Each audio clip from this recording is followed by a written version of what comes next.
Hello and welcome to Final Drive Sim Racing. You join us this week for our endurance race, and the endurance races are usually plenty of entertainment. We've got 20 drivers for round 6 here at Bathurst, Mount Panorama in Australia.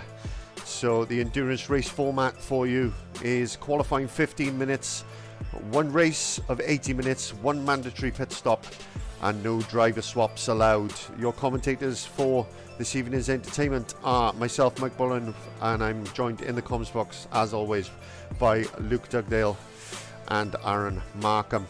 A little introduction to the track for you.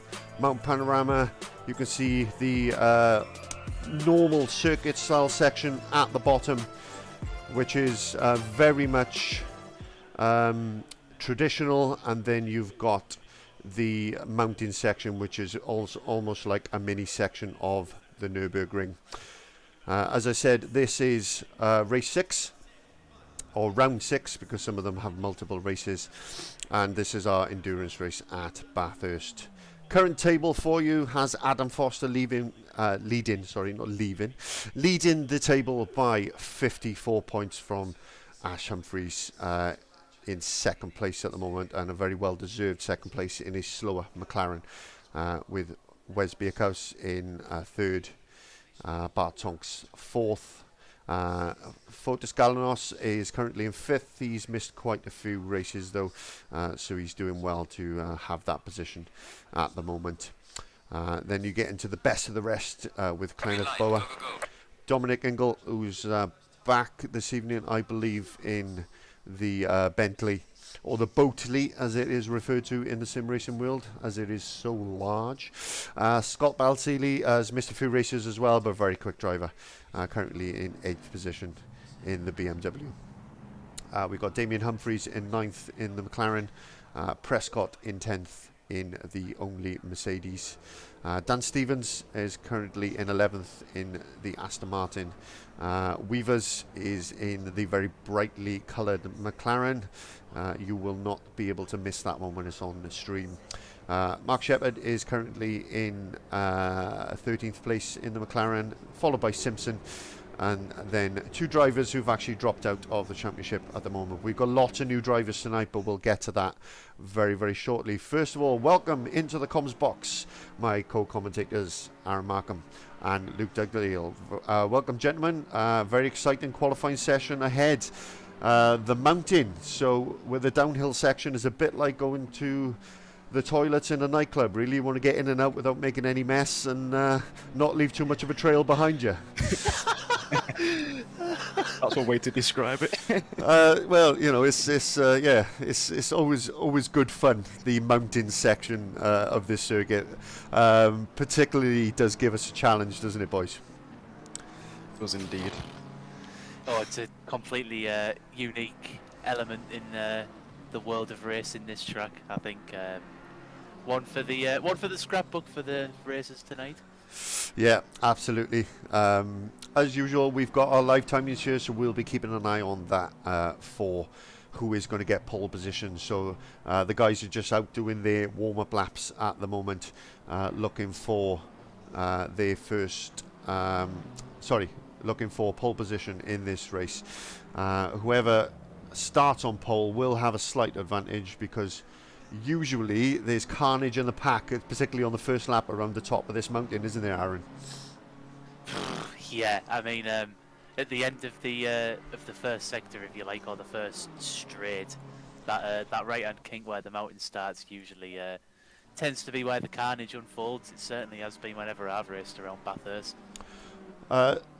Dougie, much experience around here? I've actually done a bit of experience. I've done a couple of times around Bathurst, and as everyone knows, that downhill section is an absolute killer. Get it right and it's lovely, get it wrong, it's good night. Yeah, absolutely. That couldn't be more true, and as we say that, Bart Tonks has already hit the wall on his outlap, so that was on the circuit section, not even the mountain section, so it shows some of the challenges that these drivers have ahead. So let's dive into it. Let's see if we can find a driver who's about to start a lap, so I can get Ash Humphries has just turned the first corner with Cleneth. He's on the mountain. Oh, come on, somebody. There we are, Weavers. Weavers is about to start a lap. So we're going to jump on board, and Dougie is going to take us around the track of Bathurst. Indeed. Right, so we've got our first left-hander. Then get back on the power, up on, down the straight. Still down the straight. Slow down the straight, sorry. Yeah, it's hard to see from this angle. Can't tell the angle properly. Still going down the straight. Straight. There we go. I need to hide the numbers there. I can see it better now. Again, into the right-hander. Back on the power. Up the hill. Or up the mountain, I suppose you could say. Onto the left. Then and onto another left. Get the braking right. Up onto the power. Up the hill again. Slightly to the right. And up the hill. Through the right again. Then eventually we'll hit the downhill section, which is the challenging part. Slowly coming down. And then we're coming down to the left. Got the left, coming down, bit of a straight here, and we've got a bit of a right, then through to the left, and the right again. Then onto the tricky section, quite technical through here. And we've got another bit of a left, and then into a right, and down. As you can see, vision's quite hard down here, so you've really got to know the track. Down the hill, tuck it into the left, and then we can get it run out to the right. We've got a very long straight, so we'll still be going down the straight. Still down the straight. Up a hill a little bit. down the hill a little bit. Power! And then all the way through. It's got a bit of a right kink, and then we've got hard left all the way down the gears. And then back up onto the finish straight, start finish straight. No, not yet. Slightly premature. Got another left first. Shows how much I know of Bathurst. On the power. Now on to the start finish straight. And there we go. And that was a lap of Bathurst. Thank you for that, Dougie. As you can see, if any of you don't know this circuit, very technical. Plenty of overtaking opportunities with the long straights. If you can draft another car, you'll get an advantage going into the heavy braking zones, but that mountain section is absolutely treacherous. So I'm just going to pull the timings back up just so we can sort of see the difference in lap times. And I can't believe I'm about to say this, but Wes Beercoats has just done a 2:02 flat. Now that is an insane time. I was about to say before I switched to this screen, Adam Foster is going to be hard to beat with a 2:02.2, and Wes Beekhouse has gone and done a 2:02 flat. I mean, he's still going around trying to go faster. If that was me, gentlemen, I would have packed up and gone home, and I'd be back in the pits right now having a cup of tea. I mean, a 2:02 flat is absolutely crazy around here. BMW with a bit of an advantage again, would you say, gents? It certainly seems that way. You know, I mean, obviously we spoke about the strengths of the BMW and not necessarily the weaknesses of the McLaren, but where it lacks performance. I was going to ask, so you set me up perfectly for this, Mike. With Bathurst being split into two sort of areas, if you like, the technical mountain and the three straights of the first and third sector, how are the guys going to set up tonight, and what would your personal preference be? In terms of whether to set the car up for the speed or the twisty bits, is that what you mean? Sorry, yeah, sorry. Just make sure I've understood the question before I answer it completely wrong. Yes, so you've got to get the mountain right. You've got to get the mountain right. That's the part. So you need to set the car up so it's drivable over the mountain, because otherwise you're just going to die over and over and over again, especially an 80-minute race around this place. I mean, you're talking it's going to be 40 laps of this, Somebody's got his windscreen wipers on there. I hope it's not raining because I set the server up. I'm hoping he's just pressed the wrong button. But yeah, you need to set the car up for the mountain and compromise on the straight line speed, because there's no point being quick, in these straights and then just binning it on the mountain every time you go around it, because you're just going to spend more time in the pits than anywhere else. So, yes, back to the action, and we are over halfway through this session now. There is 6.5 minutes left, so we'll just have a quick run through of everyone. We've got 20 drivers, gentlemen, 20 drivers in the lobby. Amazing. Absolutely phenomenal effort, and well done to everybody for making the effort to come along to this endurance race. It really does mean a lot to everybody who takes part and organises this league, so thank you. So Wes, as we've covered, has done a 202 flat. Adam Foster not too far behind in the number 28 Lightning McQueen. It's not Lightning McQueen, but it's Lightning, and we like it, so we're going to call him Lightning McQueen. Liveried BMW.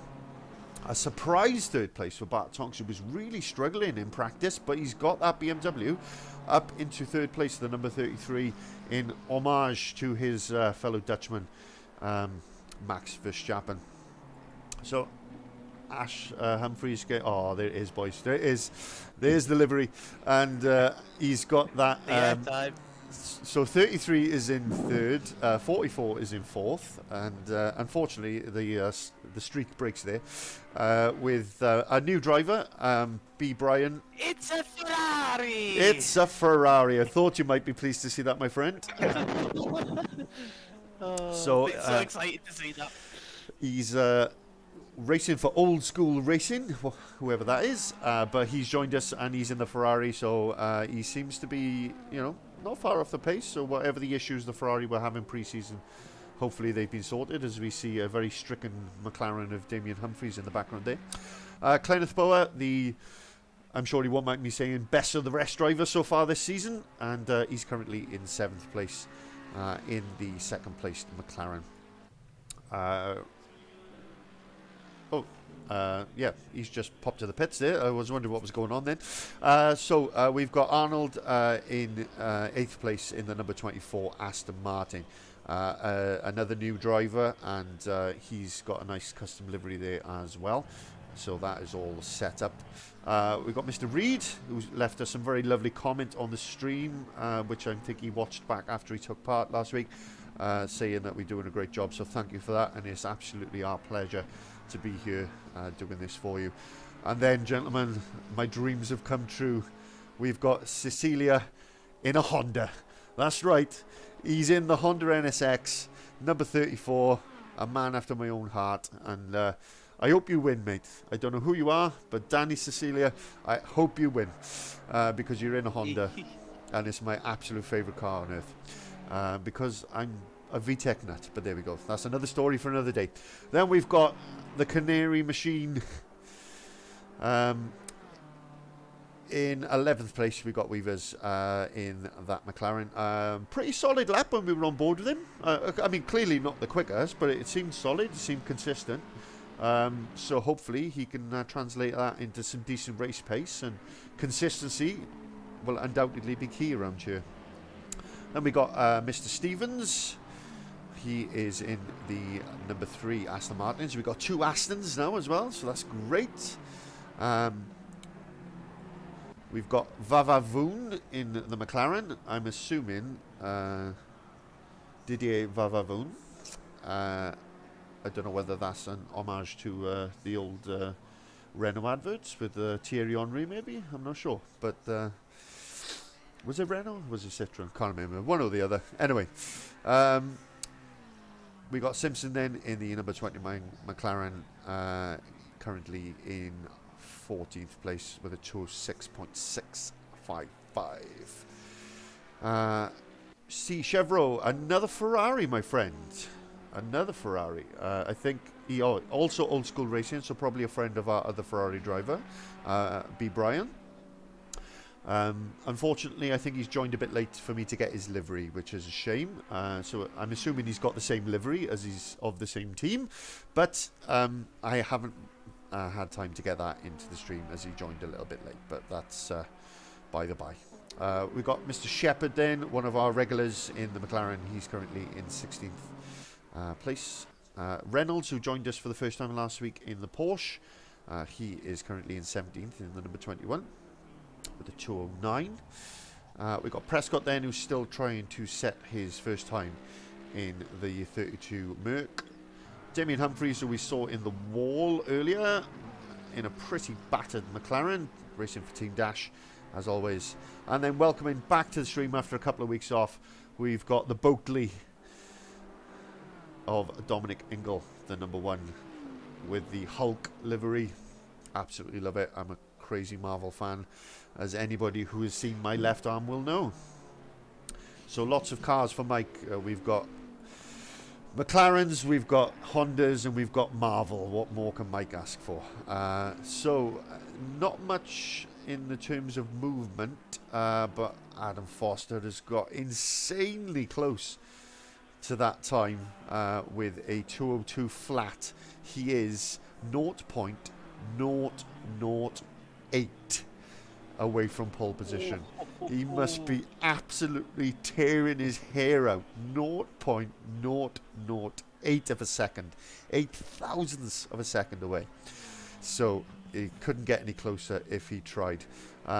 So we're going to stick, as we are on what will be the last lap of qualifying now, with Dominic Ingle. See what he can do. He's probably a little bit out of practice. He's been out for a little while. So let's stick with him for this lap and see what he can achieve in the Boatley. Honourable mention, Mike. Let's give a shout out to our favourite McLaren, Ash Humphries, P3.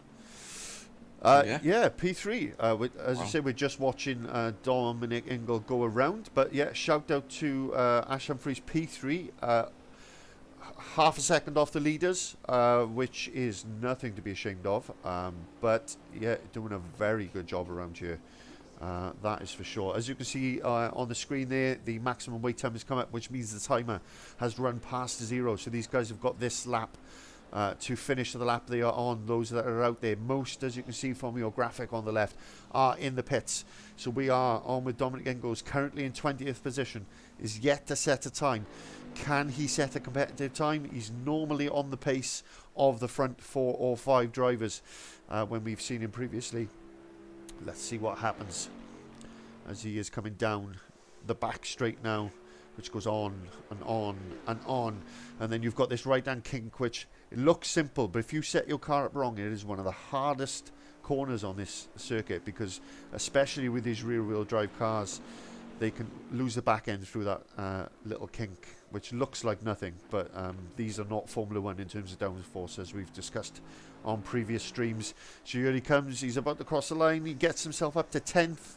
I don't think he'll be happy with that, but he's certainly in a more competitive place than what he was before that started. Anybody else still going around? B. Bryan is still trying to beat his time. He's currently half a second down, so I don't think he's quite going to do it. Arnold is still going around as well, as is Damian Humphries, whose best time over 2:09 at the moment. He's currently 1.8 seconds up on that, so he might make up a place or two, but he's not going to move too far up the grid. And looks like he's struggling for pace even at the end of this session. So Arnold goes, stays in 9th, sorry. Humphries gets himself up to 18th. So not too bad of a showing. So we just got a little bit of a wait now as the guys get themselves ready for the race. So we will just add in a little new feature this week. So our very own Luke Dugdale recently caught up with one of the drivers in the league, Clenneth Bower, and we wanted to get his opinion of Bathurst and how it's going. So this is what Clenneth had to say. Right, I'm joined by Clenneth, and he's here for his pre-race interview. So, Clenneth, what are your thoughts for Bathurst? Must be exciting. It's Bathurst, right? It's always always an exciting track. It must be exciting race. I hope for a good result for my end of view. Definitely, we're looking forward to it as commentators as well. So, what have you been doing in practice? Have you been doing much practice? How are you finding it in practice? Yeah, I've put practice. I started practicing Monday. Yeah. And I've tried to put 2 hours in every day since. Yeah, I'm busy on the practice schedule, and I found a lot of time already, which is good. Yeah, of course I won't be anywhere near like the real guys on front, but I just hope to be in the fight with all the McLarens, of course, but maybe even Bart. Yeah. So that is my goal. Qualifying is with the top of the McLarens and maybe right behind Bart, or maybe in between like the brothers, Ash and Damian. Yeah. Yeah, I will be happy because like in the race anything could happen. It's still Bathurst, so the walls are closed. Definitely. How have you hit the walls many times in practice? Are you feeling confident about the downhill section? Actually, I've had really, really clean practices nowadays, with a real high feel. Every lap I put in now has been with about 80 liters of fuel. Yeah. So that's quite high for this kind of track. And my time's looking good. So yeah. That's good. I'm glad to hear your preparations are underway and it's going well. So yeah. I suppose I'll close down the interview slightly now and go, well, good luck for the race. I hope you can get us a surprise podium potentially. You never know what will happen. I would love to. So definitely. Well, thanks for talking to us, Kenneth. That's excellent. So, Dougie, great to catch up with Kenneth, I'm sure. How was he feeling before the race? What was his demeanour like? Well, you can hear he's in good spirits, and I would say he's feeling confident about where he is within the pack. I wouldn't say he's necessarily confident about being at the front, but he's confident where he is, and he seemed in good spirits to me. Yeah. Aaron, any takeaways from that interview for you? Just sort of what Dougie said, really. I mean, I think he sounds like he's confident in his own ability to be the best of the rest, as we've sort of dictated there, sort of given the title to him. But interesting to hear his thoughts about the fuel. With that amount of litres going into the car, that's a lot of fuel for this place, like he did say. Yeah, absolutely.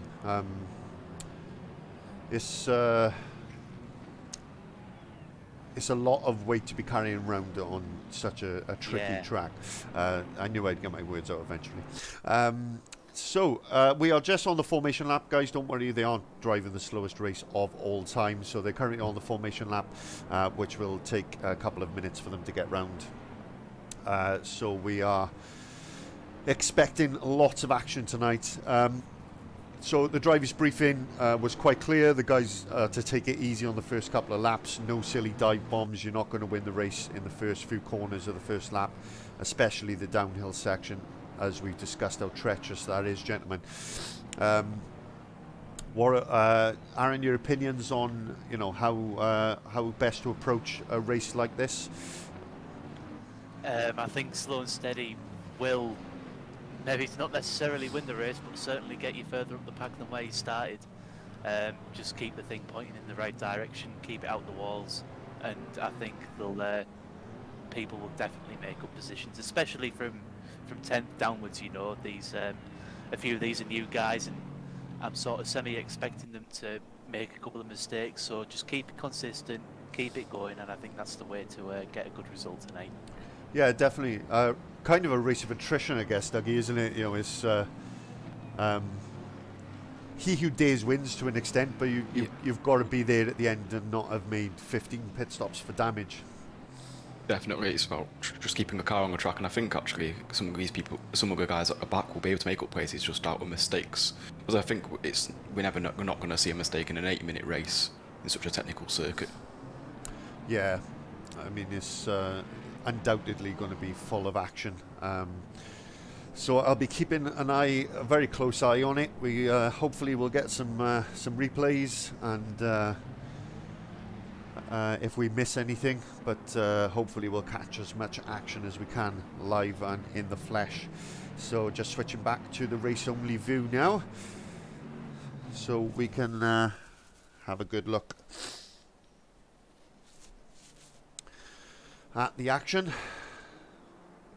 So they are just coming down the back straight now. We are still on the formation lap, and we're just going to hope that they can all get around the first couple of laps without too much of a problem. But any bold predictions? I know we made some predictions last week, gentlemen. Any opinions changed with the order you can see in front of you now? Ferrari for a podium.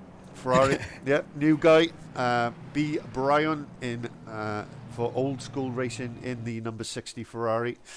So Aaron's tipping him for a surprise podium. How about yourself, Dougie? Any changed opinion?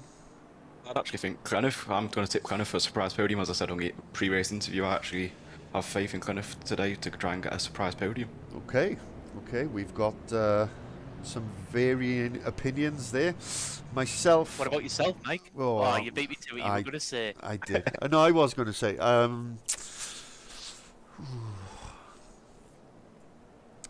Okay, I'm not going to go for a surprise podium. I'm going to go for a surprise non-podium, and I'm going to say one of those top two doesn't finish on the podium. That's what I'm going for. But here we go. The race is about to start. When the leaders cross the start-finish line, the light will go green, and it will be foot flat to the floor and down to the first corner. And we are away. We have a green flag. All 20 cars are piling down to the first corner now. They need to keep it clean through these first corners. We're going to go up to helicam so we can get as good a view as possible. Wes Beakers has managed to keep his lead out in front, but Ash Humphries under pressure from the Ferrari behind at the moment. Kenneth Bauer has overtaken Bartonks into that first corner, and he's made up a position already. So we are watching them down this very, very long straight now as they head into their second corner, which seems a million miles away from the first corner, but it's just due to the nature of the track. And Cecilia's lost a lot of places. He's heading down the pack, but we're not going to run away from the main footage, as this will be full of action as we head up the mountain.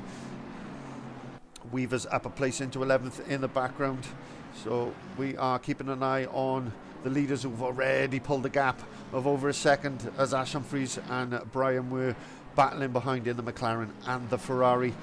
They're heading down to the downhill section now. It's twisty, it's bumpy, it's off camber. There's plenty to unsettle the car and very difficult to set the car up. So these guys trying to be nice and sensible through this section for the first couple of laps. No dive bombs or no silly moves. And all appears clean. So, Clenneth hit the wall. Clenneth has hit the wall.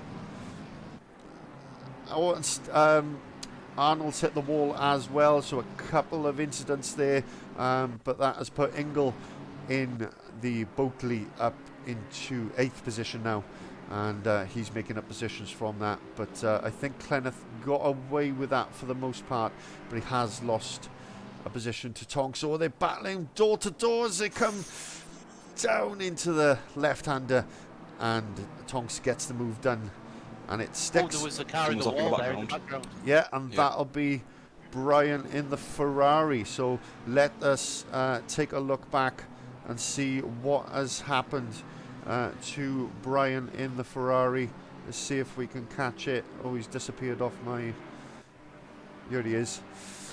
So he's coming down, comes down to the left-hander. Oh, and he's just oversteered. He's got on the power a little bit too greedily, and that was the end of it. So, well, yeah, just my pole prediction out the window. Yeah, curses on the drivers. Just a little bit greedy on the old low pedal, I think, there, gentlemen. Yeah, easily done as well in the chicane. I've definitely lost the rear plenty of times, especially in V8 supercars, which are a beast of a car to drive around here. Yes, they are, and curse of the commentator strikes again, courtesy of your main man, Aaron Markham. R.I.P. Ferrari. I'm here all week. R.I.P. He's still going. Well, he's still in the race, so I'm not sure if he's going to attempt a pit stop. Is he? He's moving now. Oh, the damage couldn't have been that bad. He's still going. I think he just waited for everyone to go by, but he's going again. So hopefully, with it being such a long race, he can make up positions. So we'll keep a close eye on him as the race goes on. Adam Foster has overtaken Beerkowitz for the lead. I'm sorry we have missed that, and I think it's a bit long ago to get that back on a replay, unfortunately. But the lead has changed hands, gentlemen. That is interesting for sure. Wasn't expecting that so early. No, I was speaking to Adam earlier in the week, and he did seem pretty confident. He was making sure, or he was saying to me, he wants to make sure he's got the championship in the bag by the end of today. So. Yeah, I don't think we would have seen any silly moves from him if he was further down. There's been some overtakes here between Ash Humphries and that. Let's go have a quick look back now and see what happened here. Ash is, he's just got his braking wrong, carried too much speed, and had to go through there, and that's lost him a place to Bart Tonks. And then Clenneth comes up the inside going into the final corner, and Ash just has to tuck in behind. Painful one, that, gentlemen. But yes. What do you do, eh?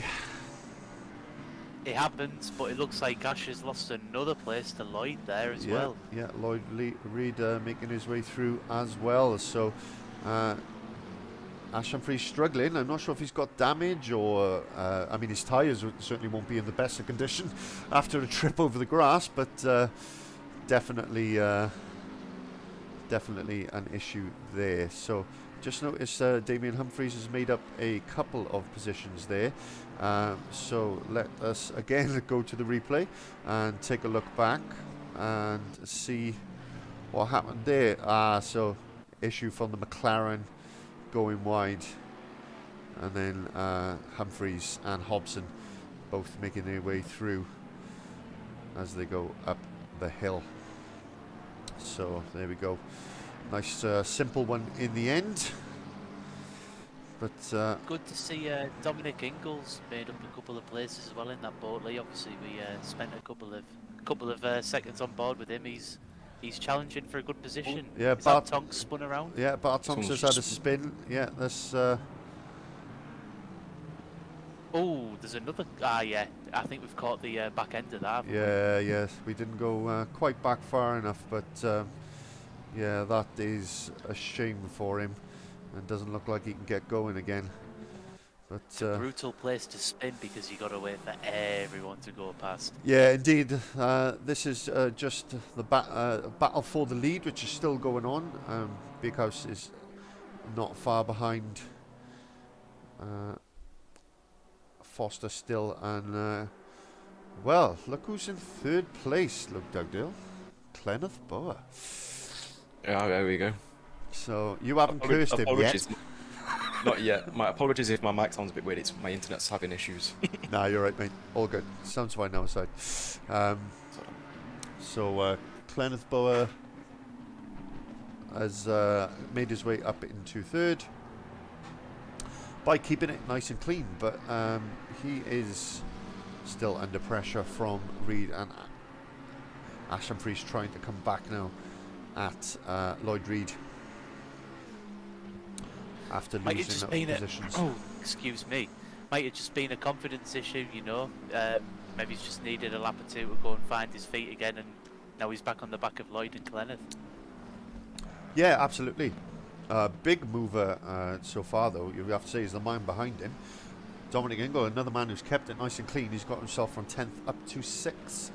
And very impressive. Yeah, that is not bad going at all. Exactly, just doing as we said, keeping it pointing in the right direction, and he's got himself up into 6th place. You can't argue with that at all. No. We've seen how many mistakes there has been already, just from a couple of laps. So. Yeah, exactly right. So I think he set that car up to be perhaps a little bit off the pace, but cleaner and easier to drive, you know, just to keep himself in the fight. So Absolutely. just rejoining the fight for the lead, and still no change, but Bierkhaus with the fastest lap on that last lap. So he is definitely putting pressure on Foster, but there isn't much between them. And I just noticed Ash Humphries has just got past. So let's have a quick look back at that. Into the final corner, was it? And Lloyd George just outbraked himself a little bit and got it I a wonder if little Dominic bit wrong. managed to slip past.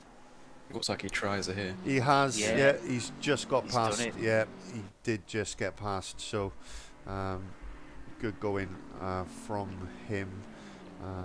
Notice Hobson. Looks like a good little battle for third place. The last step on the podium. That's what, 4 cars involved in the last couple of laps.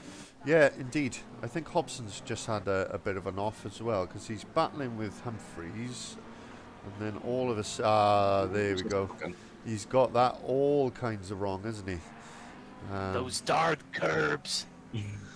Oh, and he takes Give it. me a few bits in that He's, corner. he's spun in the worst way, look, and he had to do a 3-point turn to get out of it. So, stinking. I feel for him. We've all been there. We We've have all been there. all been there. That is for damn sure. Humphries, he's currently 13th. He qualified in 18th. So he's made a bit of progress as well from keeping it nice and clean. Yes. So Humphries now are looking to pressure Kenneth Bower for that final podium spot. Ingle not far behind him, and Lloyd Reed not far behind him. So, yeah, you're right there, Aaron. A nice, juicy battle there, and good battles in the bottom end of the top 10 as well. Humphries has just made a Yes. place. Let's just pop back and see if we can see that. Yeah. It was just Mistake a from the Ferrari. mistake, yeah. So he's just got it wrong, Okay. and that's given him the Humphries position. and Ingle, probably our biggest movers, Mike, wouldn't you say? 18th to 12th and 10th to 5th, both performing really well. Yeah, Very absolutely. impressive that. So position gained for Cecilia in the Honda as well. Let's see if we can just catch a replay of that one. So they're just coming down the back straight now in the wonderful, fantastic Honda NSX. Not biased at all. Just around the twisty section. Oh, yeah. Ooh. And the Aston ended up in the wall. So that is how that one happened. So again, another example of a Wonder driver. how many victims that corner's claimed. Oh, there's, well, at least 3 so far, and that's just in this race. So, another example of a driver keeping it nice and clean and simple and making up positions, because I think he qualified outside the top 10. So he's doing very well so far. Just looking and not seeing any major moves. Arnold has gone into the pits after that crash into the wall there, so a very early pit stop from him. That is going to absolutely ruin his race, because you don't want to make an unscheduled pit stop in an endurance race, do you, boys? No. We're not, no. And I mean, I don't think we've been going that long, have we, Mike? So is he going to get to the end on this strategy? Probably not. No, just maybe if he's lucky and he fuel saves, he might just do it. But there's an hour and 8 minutes left, so we're only 12 minutes in. So yeah, Big compromise. yeah, indeed. And Vavavoon has had an issue as well. He's There was a McLaren having an off there. Yeah, as you, there's an off there as well. Simpson. Vavavoon has just gone down like 4 or 5 positions. So Humphries is now 10th. And Brian, who was last in the Ferrari after that accident on the first lap, is already up to 12th. So he's made great progress so far. Not many overtakes. Seems like a I running think. theme.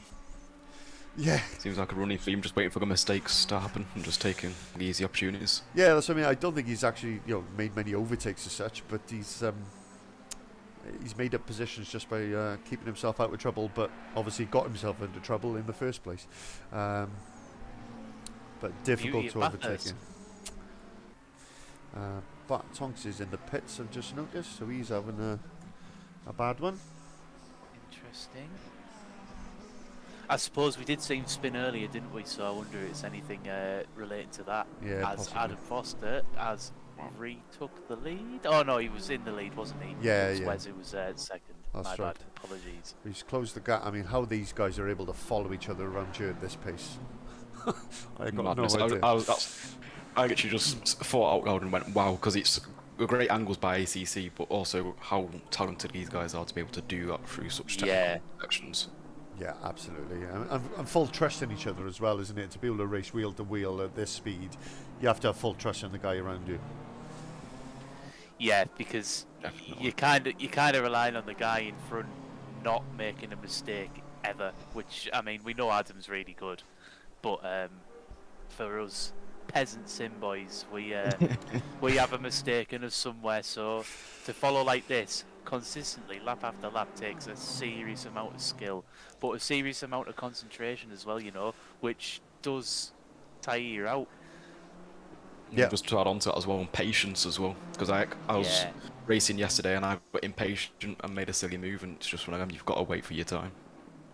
Absolutely. Yeah, couldn't agree more. And you know, I've done a fair amount of endurance racing, and you come off knackered. There's no other way to say it. You come off absolutely broken. So these guys have got their work cut out on a difficult circuit, difficult cars to drive, and an endurance race all filtered in together. Makes it quite the challenge for these guys. As Jensen Button said last week, it's like a game of chess. Yes, he did say that. Very correct. He was my favourite F1 driver till he went done and retired.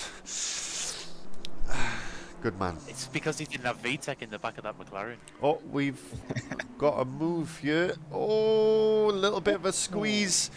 Little bit of a squeeze. Ash was showing us ahead, but the Bentley's got through as well. The Bentley's overtaken them, the both of them. I couldn't get my words out then. Oh, he's run wide. He's run wide. Oh, that is. No. He'll be kicking himself, and then Ash overtakes them both again. Well, that was cracking action. Let's take another look at that, guys, because that was great entertainment. So we're looking at it from Ash Humphries' point of view. He gets squeezed into the second corner. The Bentley comes through at full pace. They're 3 wide going into the right left-hander, and the Bentley gets through, but completely gets his braking wrong, hits the wall 4 or 5 times, and then Ash Humphries squeezes past the two of them. And Clenneth, the big loser in that situation, and loses 2 places, but goes to show you can race wheel to wheel around here. But that was great entertainment. And Beekhouse and Foster must have made contact, because Ingles in the pits. Oh, it showed him in first place then. Sorry, on the timing screen.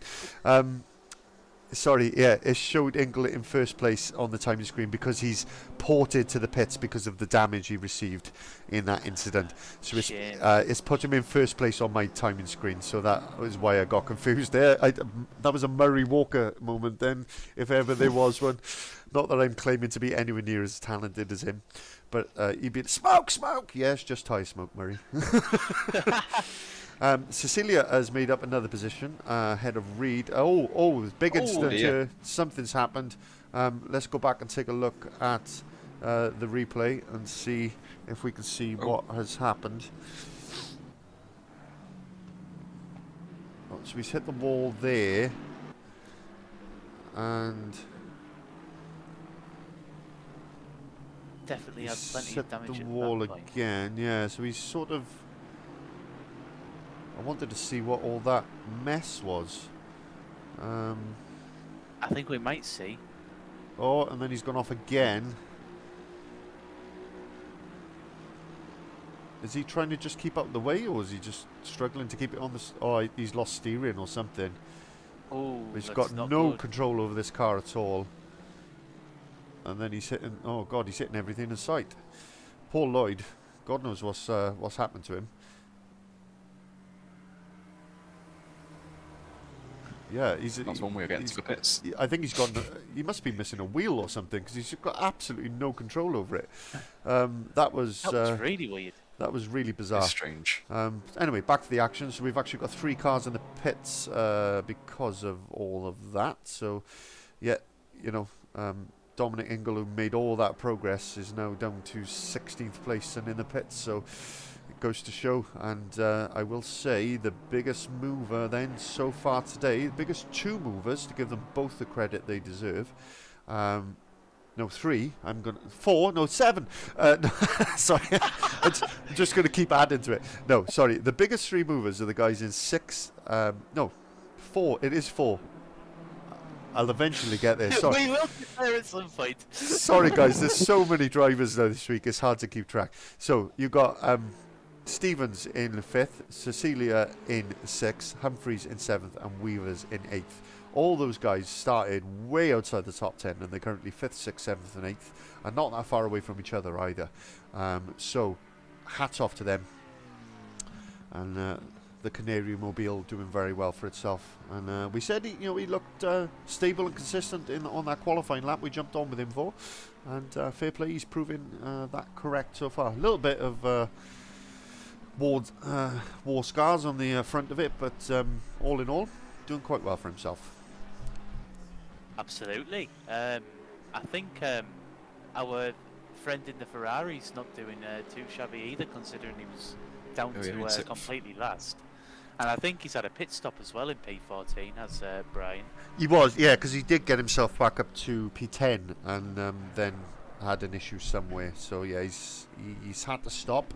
So he's a lap down, but a long old race to go. That is for sure. But Humphries doing well. I'm just keeping an eye on the gap to Cecilia up front in the Honda. He is closing it, so we'll keep an eye on Humphries and see if he can close the gap to Cecilia in the Honda. So he has lapped that Aston Martin, and he's about to lap Prescott in the Merc as well. So Prescott is being given the blue flag, but they have been told not to pull out of the way or do anything silly in the mountain section, and to wait for this back straight to pull to the side and allow the faster cars through, which not quite like that. And yeah, big moment for the Aston. Yeah, the Aston's struggling there as well. It was Arnold, wasn't it? Yeah, is he letting him by? Yes, he's letting him by on the straight, which is what they've been told to do, which is very sensible, I think, isn't it, gentlemen? Hobson has just got himself up a position as well, so let's just have a quick look at the replay, see if we can catch this overtake. So just coming down the hill now. I think he's already got it done by that point. Yeah, it must have been on the Ferrari behind. Yeah. But never mind. Hobson, new driver this evening and doing a very good job. But just noticed Simpson is in the pits, so a couple of more positions for the guys ahead of him. Unless, no, I think actually he's teleported to the pits, and again, it's showing him higher than what he actually is on track. So, rejoining the battle for the lead. They can't get any closer, can they? No. But again, Beekhouse probably kicking himself, because I think he's clearly the faster car, but he can't find a way past, and he allowed Foster past in those opening laps, and he's not going to be happy with himself. No, but I have a feeling that strategy will come into this, Mike, and as we've seen, the overcut seems to be the favourable method of jumping someone. Apart from at the Nürburgring, I think a couple of guys pulled off a good undercut, but I think Wes might actually be able to do an undercut. You know, he seems to have good pace. If he can pit and get in some clean air, I think he might actually be able to jump at them instead of going the other way around. You say that, I think, not to argue with your esteemed, wonderfulness, but I think the undercut worked better at Imola, didn't it? Wasn't it? Wasn't it the early pitters that ended up making up big ground on Foster and Beerhouse, wasn't it?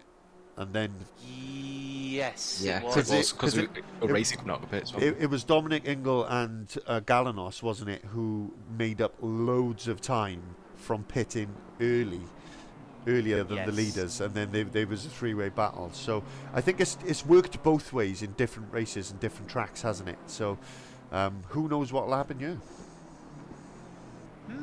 I think it'll be interesting to see how it pans out. But like you say, I think Beekhouse definitely has the pace on Adam. But credit where credit's due, Adam's positioning his car really, really well in the areas where it matters to defend. And he's extremely consistent as well, which will obviously help a lot as well. When Baker's he's just going to have to sit there and watch him. Absolutely. So Cecilia's gone into the pits, so a couple of drivers have made up a few more positions. It looks like he's pitting for damage because that is in hell of a state. A couple of other cars still in the pits as well. Probably got big damage repairs to take care of. We've lost a driver because we're down to 19. I can't quite remember who that is. Just from looking, because there were 20 of them, but somebody has had a guts full. Is it Dominic? It is Dominic. Yeah, we came to that conclusion at the same time then. Great minds think alike. Yes, so clearly the Bentley was beyond economic repair, and he's called it a day. It was, as we say in the UK, wrote off. Still lots of foam in the middle of the track there from where those cars were. Oh, and Someone off. Oh, Prescott's was off there. I Yeah. think it was Prescott in the Mercedes. it was. He's just trying to make his way. Oh, Jesus. Oh dear. He's having a bad day at the office, but he's sticking with it. Fair play to him. So we're just going to rejoin this battle for the lead, as at the moment they are the closest two cars on track. It seems that the slipstream doesn't really have a huge effect unless we're just not seeing it properly. But it doesn't look like there's much of a gain at all on the straights for Wes. No, it can be effective here, but it depends on how much downforce they're running, really. I mean, if they're running very low levels of downforce, which I'd be surprised at, it probably wouldn't have as much of a profound impact. But as we were saying earlier, perhaps they've set up for the straights with low downforce, which would be surprising because of the difficulty of this mountain section, but could be, and then obviously it's not as profound. And when you're looking at them, they're closest through the technical sections, aren't we? When you looked, because we hopped on board before and they were on each other's bumper in essence.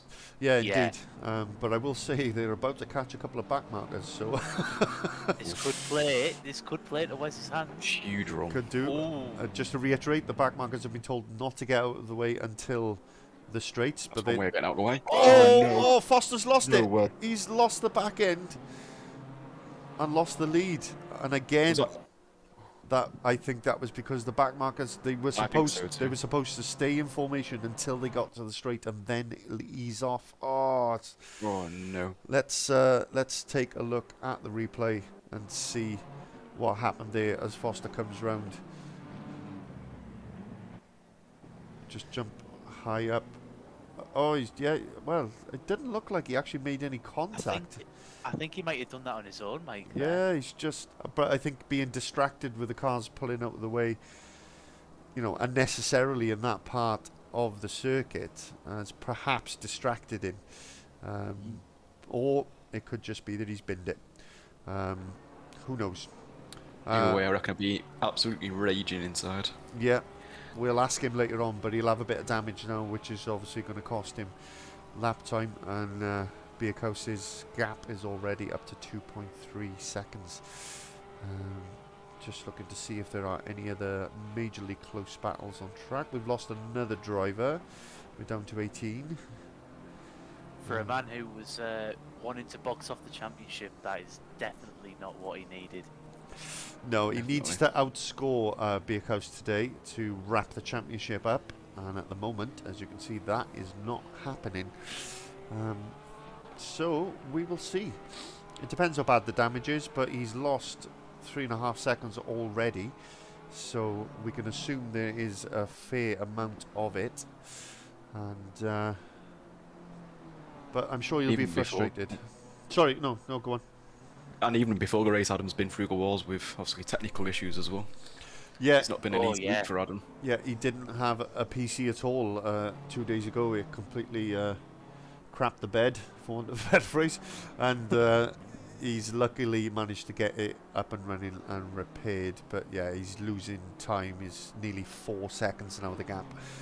He's losing time sector after sector. So I guess he just needs to try and stay in touch until the pit stop, gentlemen, and then obviously he'll lose a bit more time in the pit stop as well because he'll have to repair the damage. But if he can come out of that not too far behind, he might still have a chance.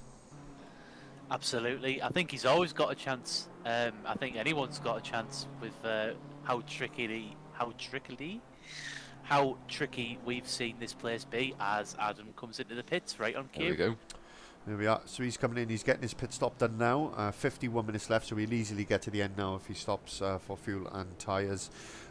So let us see how that pans out.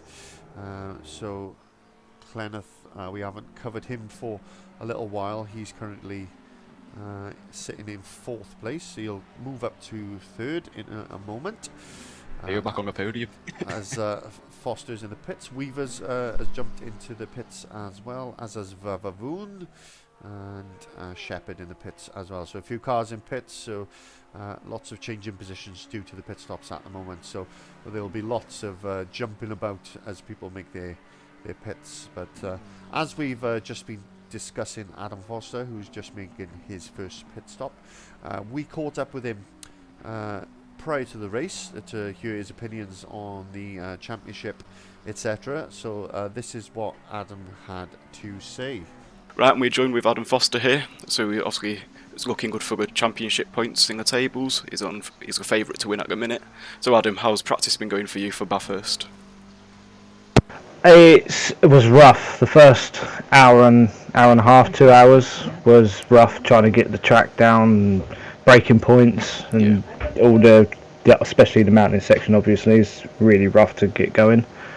But yeah, it's been going good now. I've had the fastest time out of everyone so far. So it's but we're yet to see any other times. Yeah, it's looking good. So I think Ash could be good here. Yeah. And Ash, they all need to beat me as well, to be honest, because I think if I outscore Ash and Wes, I win this week, and then obviously we've got that last race to do as well. Yes. So it's all, I suppose, without sounding awful, it's all to lose, I suppose, in your aspect, I suppose. So there's a lot on your shoulders. Yeah. Hopefully, I just don't bin it into the wall on the first corner like I did last time I raced here.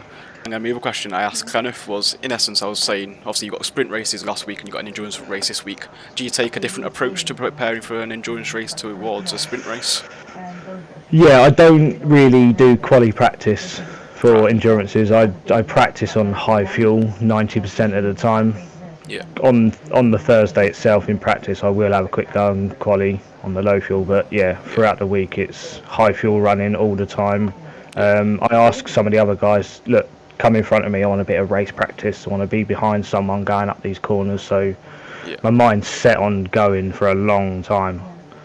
Are you looking to get on top for quali and just go first and just try and lead and just go for it, or if you're looking at I think that's the best way forward, to be honest, is you start as close as I can to the front as I possibly can, and then if I'm not at the front, it's being patient over the first 2 or 3 laps, then just stick the nose out a bit, give the person in front a little scare maybe, show them that I'm there. If not, we'll just have to wait and see, because it's a long race, pit stops could come into effect. Definitely. Some people might feel long, some people might half and half it, some people might not even change the tyres. So he seemed quietly confident, I would say, heading into the race weekend, but very aware of how this track can bite him. Definitely. Yeah, 100%. It was interesting to hear what he said about practice and following cars and getting guys to go through on him. I think that's quite a clever idea, that. Yeah, absolutely. It's just as we were saying before as well. We were saying before about following people through must be so difficult, and clearly he practiced this for that situation. Yeah, absolutely. That was clear. Just to say, while we were listening back there, we just caught that Hobson got past Humphries when Humphries made a mistake, and then Humphries went straight into the pits to repair whatever damage had become him during that incident. But yeah, so I mean, as he said in his interview, I can't remember whether this part was broadcast or not, but yeah, he needs to outscore both Ash Humphries and Bierkhaus in this race to win the championship with a round left. We're of course hoping that doesn't happen, because we want it to go down to the final rounds and we want action all the way. But yeah, he's in a very strong position, I think, gents. He's given himself the title of his championship to lose, I guess, isn't he, Aaron? Yeah, and to be fair, who can blame him for giving himself that title? He's been phenomenal all season, and I mean, I think back to races like the Nürburgring where he was absolutely faultless. Speaking of faults, Glenneth just has a little moment there. I think he'll be all right with that one. But yeah, back to Adam. Fantastic season, and I think tonight's probably the first night we've seen a mistake from him, or I have personally, anyway. Yeah, the only other mistake he made was at Zolder, which was the round you missed, I think, Aaron, wasn't it? But yes. But by mistake, it was literally just that he breached track limits 3 times, but so he got a drive-through penalty. But the last one was on like the penultimate lap, and he was winning at the time. so it was just he was frustrated, obviously, and yeah, one of those things. But yeah, I think for the most part he's been extremely consistent and extremely fast. Yeah, when you've got both pieces of the cake, it's quite hard to fail, isn't it? Absolutely. Just noticing Humphries now has completed that pit stop, and he's come out in 9th place, a couple of seconds behind the 2 Ferraris. Not too bad, Dougie, I think, is it? You know, considering he had some damage and started down in, what was it, 17th. Decent showing? Definitely, I think that's a good showing to me. As we said before, it's just keeping that consistency is key, as we see many a times when mistakes cost dearly around here. Yeah, absolutely. He has made a mistake, clearly. You know, he had the damage. He, you know, allowed the Hobson pass, but I guess it's the difference between making sort of a slight mistake and completely ruining your car. So you've got a 4-minute pit stop is the difference, really. So let's. We are nearly halfway through. So we'll just have a quick run through of the current order. It is a little bit mixed up because some have made a pit stop and some haven't. So let's just have a quick look. So we got Wes Bierkhaus, who's about to lap the Honda. You can't do that. You can't lap a Honda. It's not allowed. Unacceptable. But he's gonna, and the Honda does the sensible thing and pulls out of the way and allows Wes past. Currently leading, qualified on pole, made a mistake, allowed Foster through.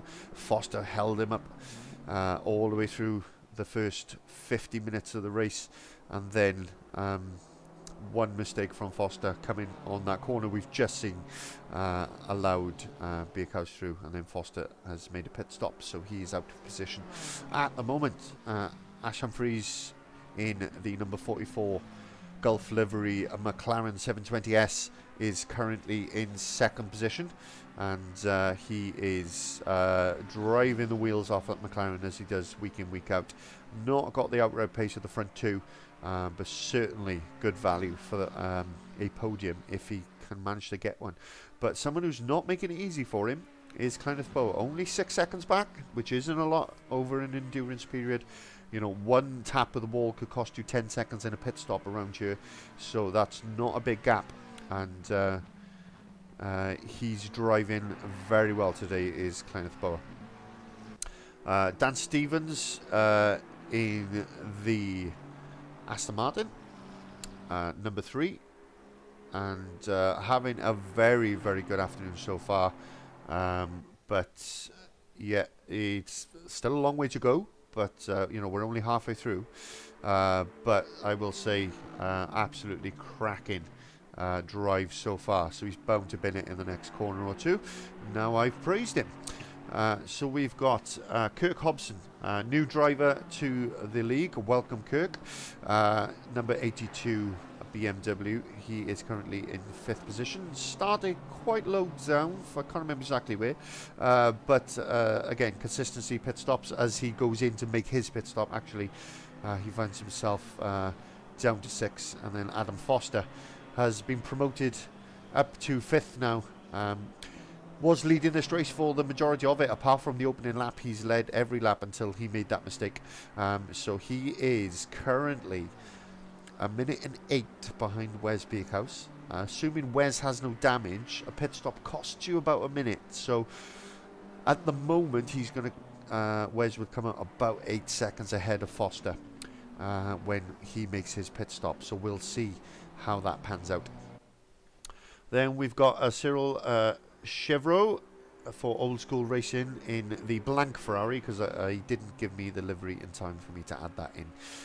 But he's also a newcomer, and it's lovely to see the prancing horse back on the grid after not having any for the first portion of this season. His teammate Benjamin O'Brien in the other Old School Racing Ferrari is currently in 8th, qualified quite high up, was last on the first lap after a big mistake, so he's having to fight his way back. Currently finds himself, as I say, in what will be 7th as he overtakes Hobson momentarily. Damian Humphries, who's made his way from 17th up into currently 9th. And Hobson has just gone out of the pits, and Humphries is 8 seconds behind. So they were battling very closely. So that damage that we saw Humphries pick up cost him around about 10 seconds, we can say, as that is, he's 8.5 seconds behind Hobson at the moment. Weaver's another of our regulars who's having a very good afternoon and finds himself currently in 10th place. In the Canary Mobile, the Norwich City themed McLaren 720S, and driving very well today. Arnold, who's one of Richard Arnold, who's one of our newer drivers, and great to have another Aston Martin on the grid as well, and a nice custom livery to go with it. So the number 24 currently sat in 11th position. And we got Danny Cecilia in the lone Honda NSX. This is my car of choice in this game, so big up to him. He currently sits in 12th. He was much further up, but I think a couple of mistakes and a longer pit stop have cost him a few positions, but he was running at 7th, in 7th at one point. I just noticed that Clenneth has lost a couple of positions. I don't know if he's made his pit stop, has he?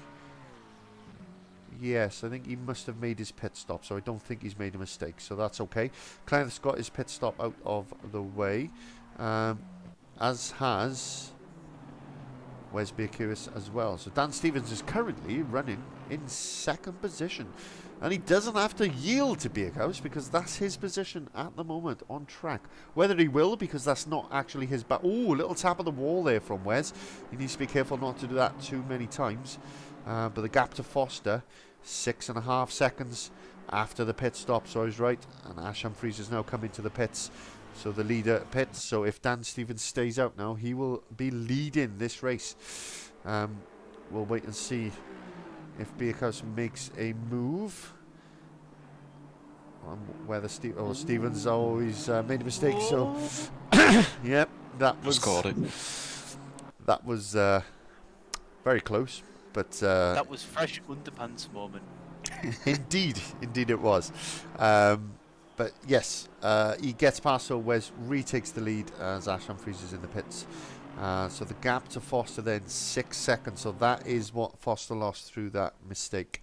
So good to know. We've got Didier Vavavoon. He is in the McLaren. He's been in the wars a few times, a couple of laps down. But he's still going, and that's the important thing, and kudos to him for continuing in the number 35 McLaren. Lloyd Reed was running quite high up and drove very well in the opening sections of this race. Unfortunately, has had a couple of issues and a bit of trouble with consistency, which is not to criticise him, because this is not an easy place to drive any type of car. Never mind a GT3. Oh, and he's hit the Just wall as she again. said it. And that is Commentator's curse. a prime example of two things. One, as Aaron says, commentator's curse, and two is a prime example of just how easy it is to lose the back end and unsettle it on a track like this, in a rear-wheel drive GT car, off-camber, twisty, bumpy downhill section. It's just not easy. But that has made the man who's battling him for position, Reynolds, a bit more interested. But I think we're going to see that McLaren into the pits possibly, because that was quite a hit into the wall in that downhill section. Bart Tonks, oh, look at the state of that front of that BMW. He's had a bit of another stinker, unfortunately. He's a absolutely great driver and very quick in that BMW, but he just can't seem to hook it up this last couple of races. And he's had another stinker today and finds himself in 16th position. Then we got Paul Prescott driving in the Soul, very brightly liveried Mercedes, the only one on in the league, sorry. And again, he's still going at it, and absolutely kudos to him. He improves every race, and it's great to see that improvement from our drivers and see them work their way up the table and into a position where they can really battle for position with other guys, and that's what we want to see. And we've said on previous streams, not going to repeat myself too much, but this is such a difficult bit of software to drive on. So absolutely congratulations to any of the guys who are going to finish this race on a very difficult circuit. Last place at the moment, we've got Mr. Shepherd. He is in 18th and last, as we've had two retirees. Unfortunately, due to damage that was so bad, it would have put them a few laps down. It is a shame that they haven't seen it through, as anything can happen and you can still make up positions. But there we go. That is the way the cookie crumbles, as they say. So Clenneth, after his pit stop, is good for 4th position.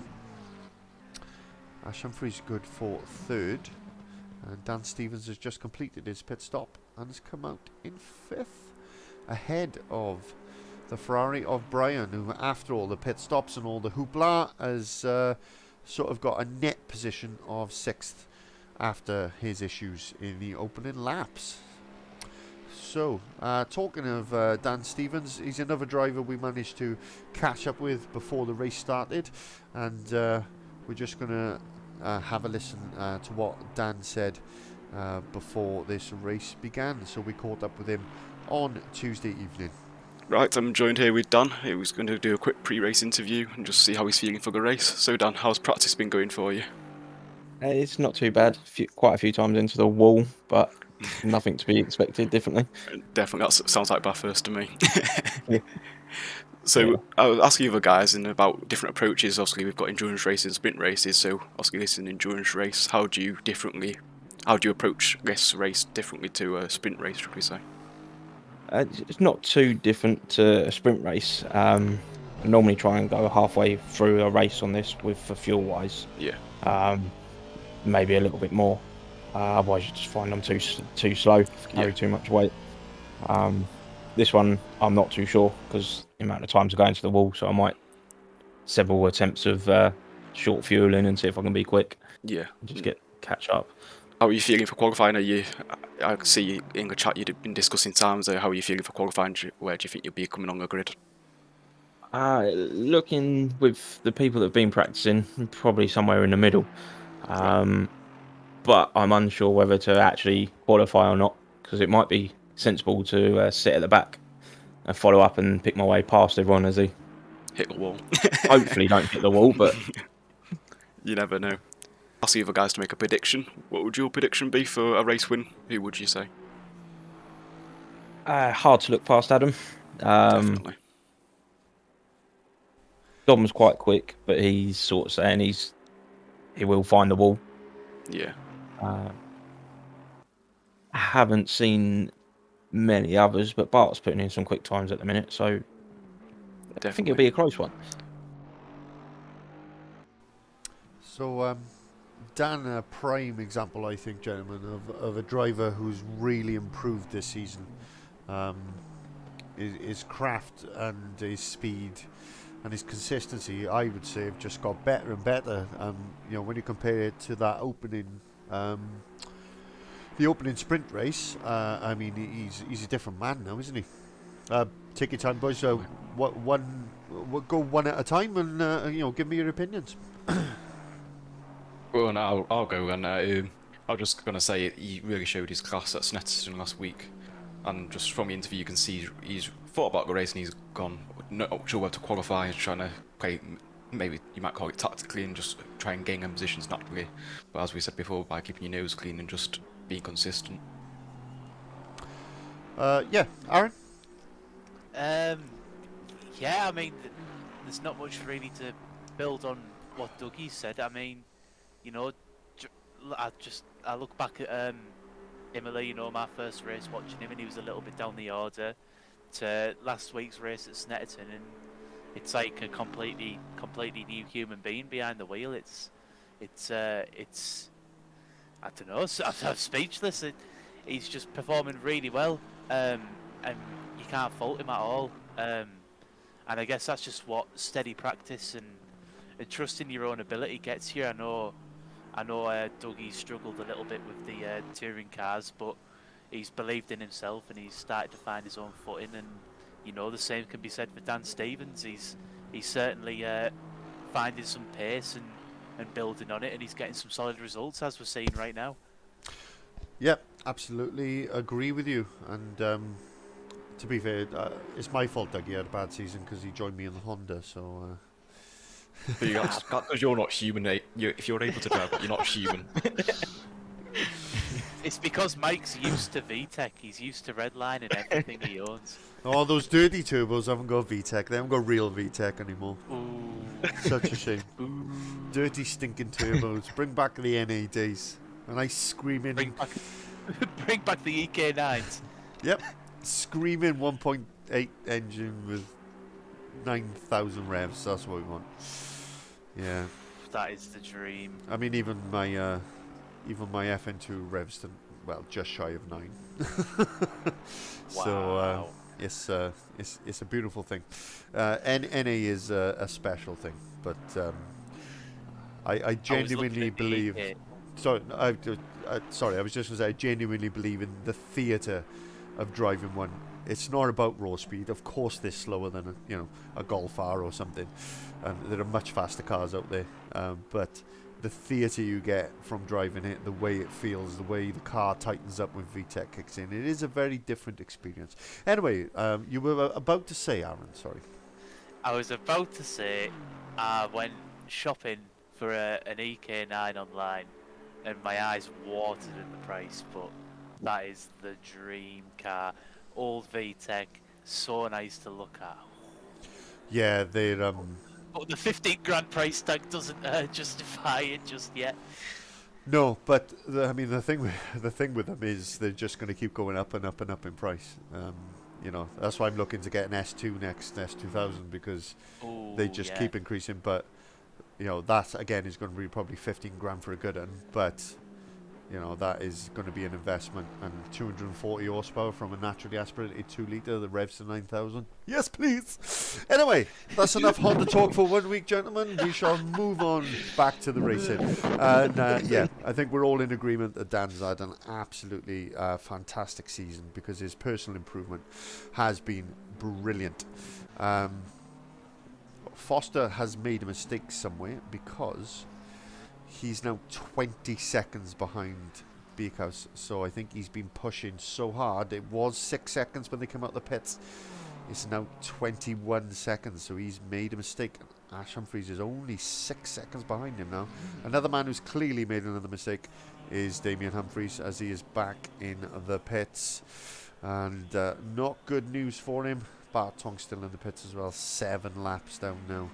is that number 33 BMW. It's all gone wrong for him.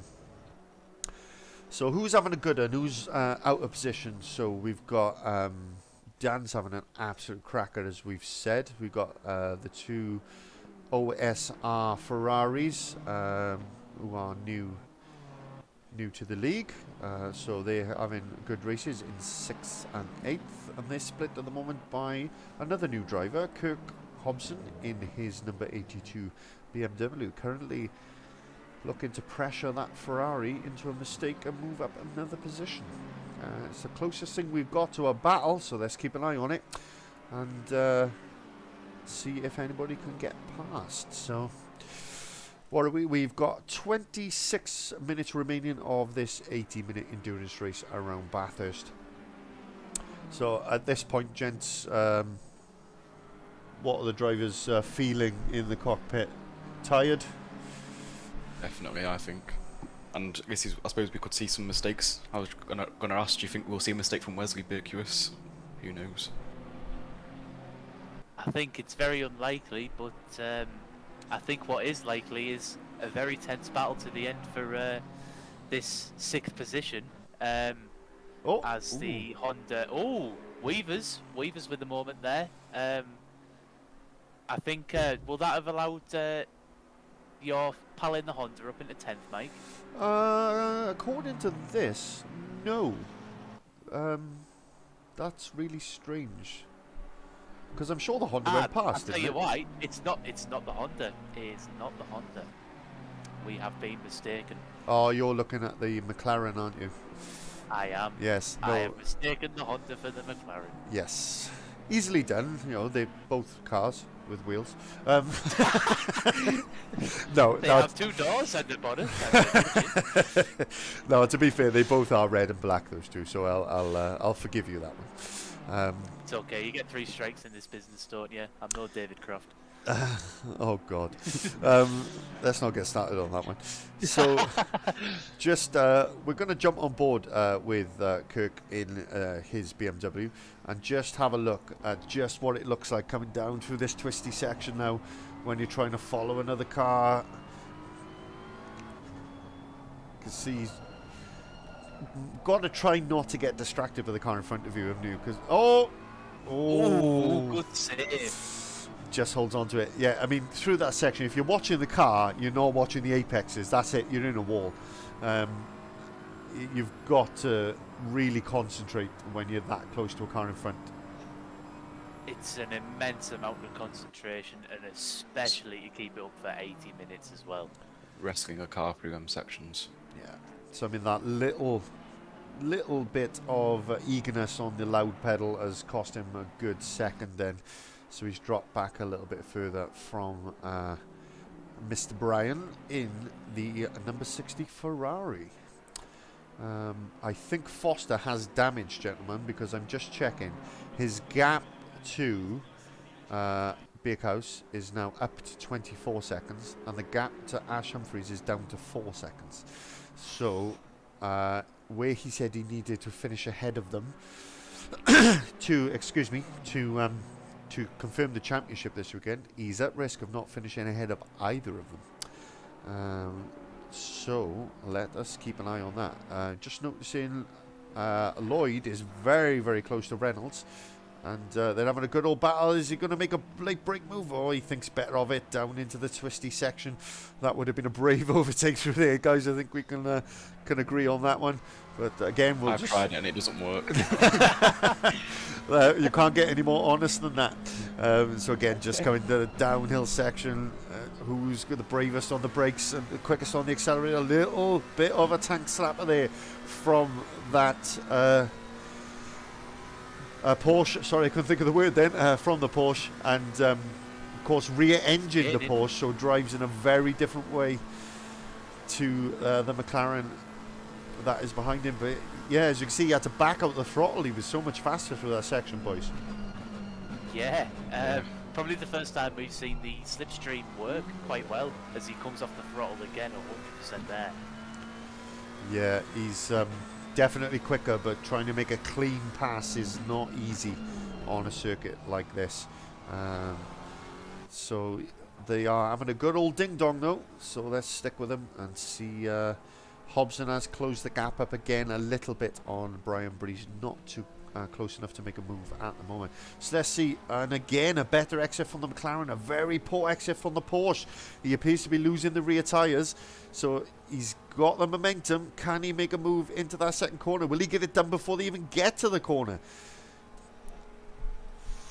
It's very close. It's going to be tight. He just dips in front, and you could just see clearly Lloyd Reed with much better traction out of the corners. I mean, we saw that going down. He had to lift off the throttle, as we said, gentlemen, a couple of times. And there, where he managed to have that bit of wider track, he managed to make that move stick. Absolutely. I was just going to say, actually, these external camera angles does no justice to good drivers, because when we was on board, it's so intense compared to watching it from the outside view. Yeah.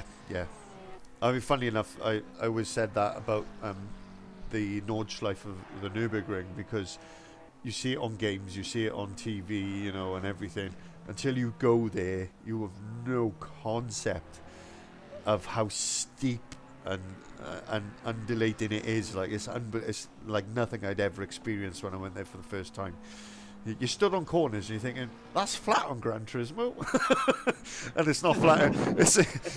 It's not flat in real life. Thankfully, I've moved on from Gran Turismo to better sims since. But yes, and yeah, even this, which is fantastic. You're right, Dougie. It does not show you just how much this twists and turns and dips and dives and ducks. And it's not dodgeball, but it's not far off. Oh, that was a good reference. I'm pulling in my Croftyisms as best I can, gentlemen. So, yeah, the gap to Foster is still coming down for Ash Humphries, who thankfully hasn't, by the look of it, hit that beautifully liveried McLaren quite yet. So it's still pristine, which is how we'd like it to stay, please. But Hobson, again, still trying his best to put pressure on Brian in the number 60 Ferrari. It's great to have some extra manufacturers here with us, isn't it, this week, gentlemen? And hopefully they'll stay for next week's race and next season as well.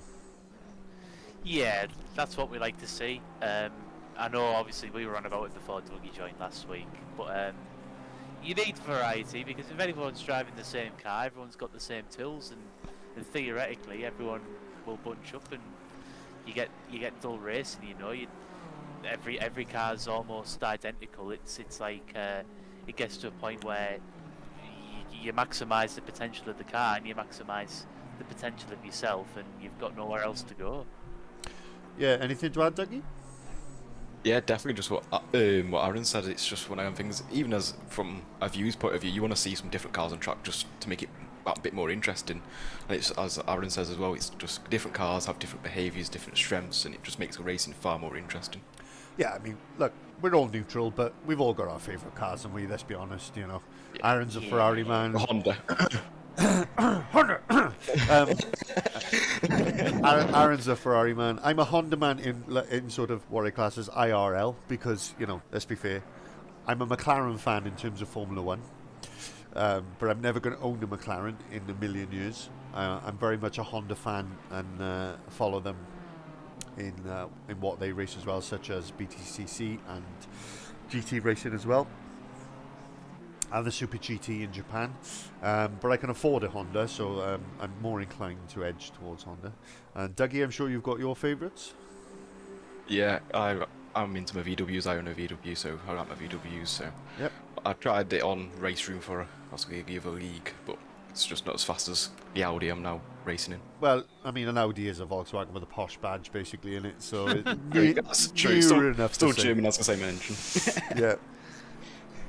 Built in the same place, they just put a different badge on the front, so so you're all right on that one. You're close enough, mate. Close enough. Close enough, yeah. But I'm surprised Norris gave an honourable mention to our Australian counterpart with Halden. You know, the Halden Ute, the Commodore, the beautiful car, mate, and perfect for the mountain. You won't catch me mentioning a Vauxhall or General Motors based brand in a positive light one day in my life. Unfortunately, I'm not a fan, and I'll just leave it at that before I offend anyone. We're not here to offend anyone, but yeah. So we mentioned touring cars there, guys.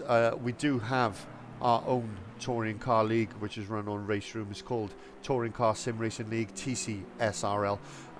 We don't stream on YouTube, but you'll find us on Twitch, and you'll find our commentator is far more accomplished than us three talking absolute nonsense. He is the best in the business at what he does. Unfortunately, I think Stevens has made his first mistake because the gap has closed right down. And now Brian is very, very close to him. And I think we've just had a mistake from Chevrolet. So let's take a look back and see what happened. He must have lost it on the braking at the hairpin. Yeah, it was about to say we haven't gone back far enough, unfortunately, but he's parked his car. He helped him out there, actually. Spun him round a bit. I was hoping we'd gone back far enough, but yeah, he's clearly lost it in the downhill section, the last bit of the downhill section, ironically. And he's just all kinds of in the wrong place, which is a shame. But back to this battle. Yeah, Stevens has made a mistake, so it's allowed Brian to close up that gap, and he's really close to him now. Hobson has made a mistake as well because he's dropped 10 seconds off the back of Brian now, which is a shame, as that was turning into a juicy little battle.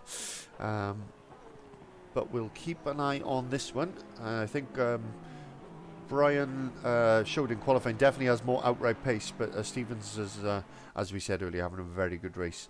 But this will be the place to make a move, if any, into turn 2, guys. Yeah, and if he does pull it off, the Porsche could play a factor. But I was going to say, either way, even if Brian doesn't get through, we can't take away how much of a fantastic comeback drive it's been. Oh, no, absolutely. Both these guys have had stellar afternoons. I mean, that's not what we want to see, is it? Oh, I couldn't quite see then. Let's go back 30 seconds onto the replay and see from inside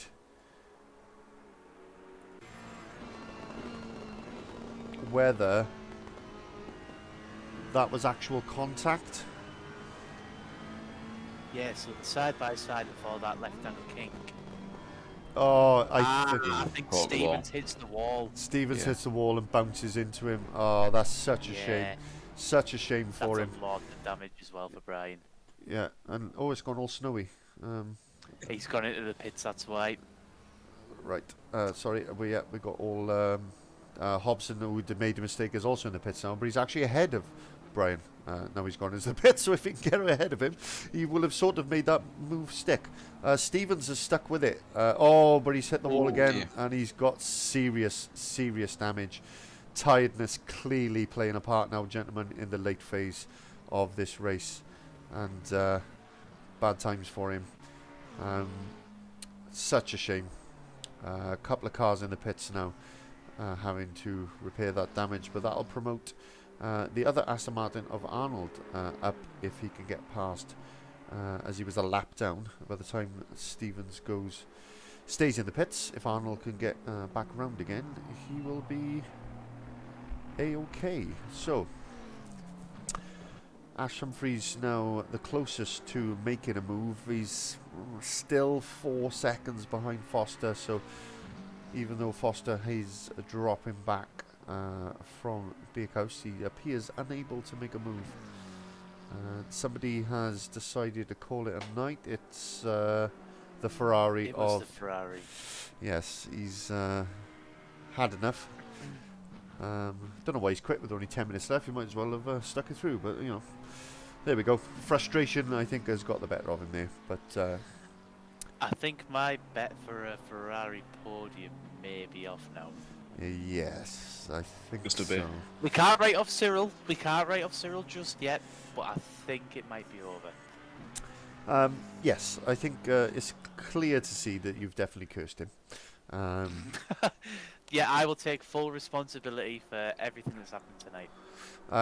And I will say, Clenneth was a shout for a podium, but he's in fourth. Was Stellar drive from our Dutchman. Yeah, absolutely cracking. I mean, not a podium, but absolutely just enough. enough to be proud of there. I mean, he's done well for himself. Definitely.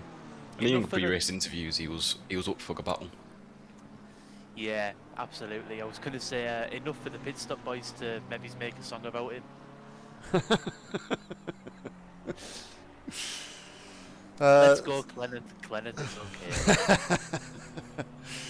So he's battling with a BMW who's trying to unlap himself by the look of it, I think. Yeah, which has just happened. So there's no point in battling him if he's been in the pits and has got a bit more pace. He might as well let him past. And Stevens still in the pits and down to 7th. Still no movement from the Aston, so it must have had a lot of damage. Question is, where's he going to come out? Top 10 might be a push depending on how bad the damage is. Might run out of duct tape. They might well, mate. They might well. Where is Humphries in relation to Stevens? So Humphries is just coming around that back end now. So Stevens is still stationary. Still Chevrolet has just gone through. Weavers is just coming down to that section now, as is Humphries, who's another sort of 20-30 seconds back. Still no movement from Stevens. So let's just have a look. Weavers is about to go through and take 8th position. Just watching that gap, Adam Foster has made another mistake. He's lost another 2 seconds to Beekhouse, and the gap to Humphries is down to 3 seconds now. So still an opportunity. And Humphries does take the position. He's got himself back up to 9th. He had to make a second pit stop after making a mistake, but I think he'll be reasonably pleased to be top 10 after having to make 2 stops. So Stevens still stationary, as is Reed, as is Shepherd, as is Prescott. So 9 minutes of this race left, which is basically going to be 5 or 6 laps depending on where the leader is at the time. So closest battle then we've got at the moment. Humphries is catching Weavers, but I'm not sure 4 or 5 laps is going to be enough to close a 13-second gap, but maybe with a mistake that could be possible. But Humphries putting real pressure now. Although he's 3 seconds back, Foster will be well aware that he's there, won't he, guys? He'll be looking at that timing screen, watching that 3.3 seconds tick back and forth, and definitely be feeling a bit of pressure. Definitely. It's certainly the point where you start to sweat. Yeah. I hope he's got his fan in his room. Unless he's like Nicky Lauda and he just doesn't sweat at all. Well, that's absolutely a possibility. He could be the coolest guy on track. we don't know. Yeah, it could well be. I tell you what, Mike. Should we have a little discussion for driver of the day? And yourself, Dougie, of course. Yeah. Yes, absolutely. Why not? We've seen most of the action we're going to see, I believe. Okay, Aaron, as it was your idea, you can go first, my friend. Certainly a couple of contenders. I think early doors we probably would have said Dominic Ingle until he had his retirement, and then maybe he's up until just recently. Brian in the Ferrari would have probably been my driver of the day, but I think I'm in a toss-up between Damian Humphries and Arnold in the Aston Martin in 5th.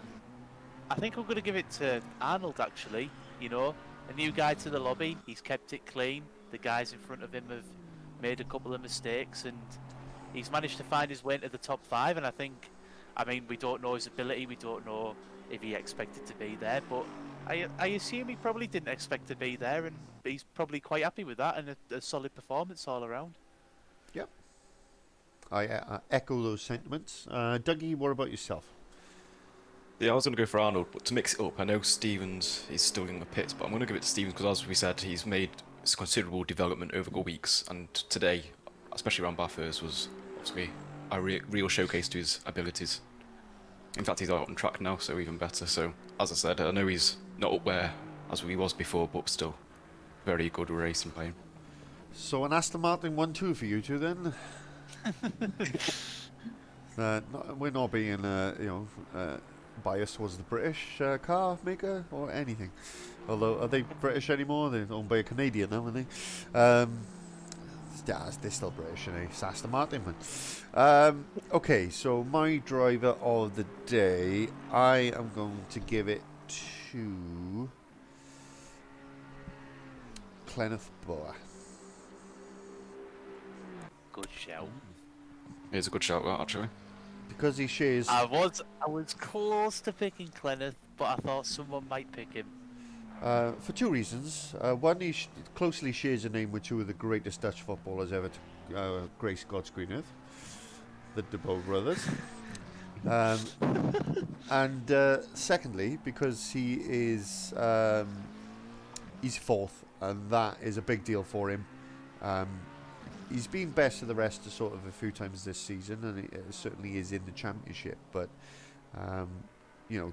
to have been within a shout of a podium in parts of this race, and he has made mistakes, and he'd probably be a bit closer to Ash if he hadn't.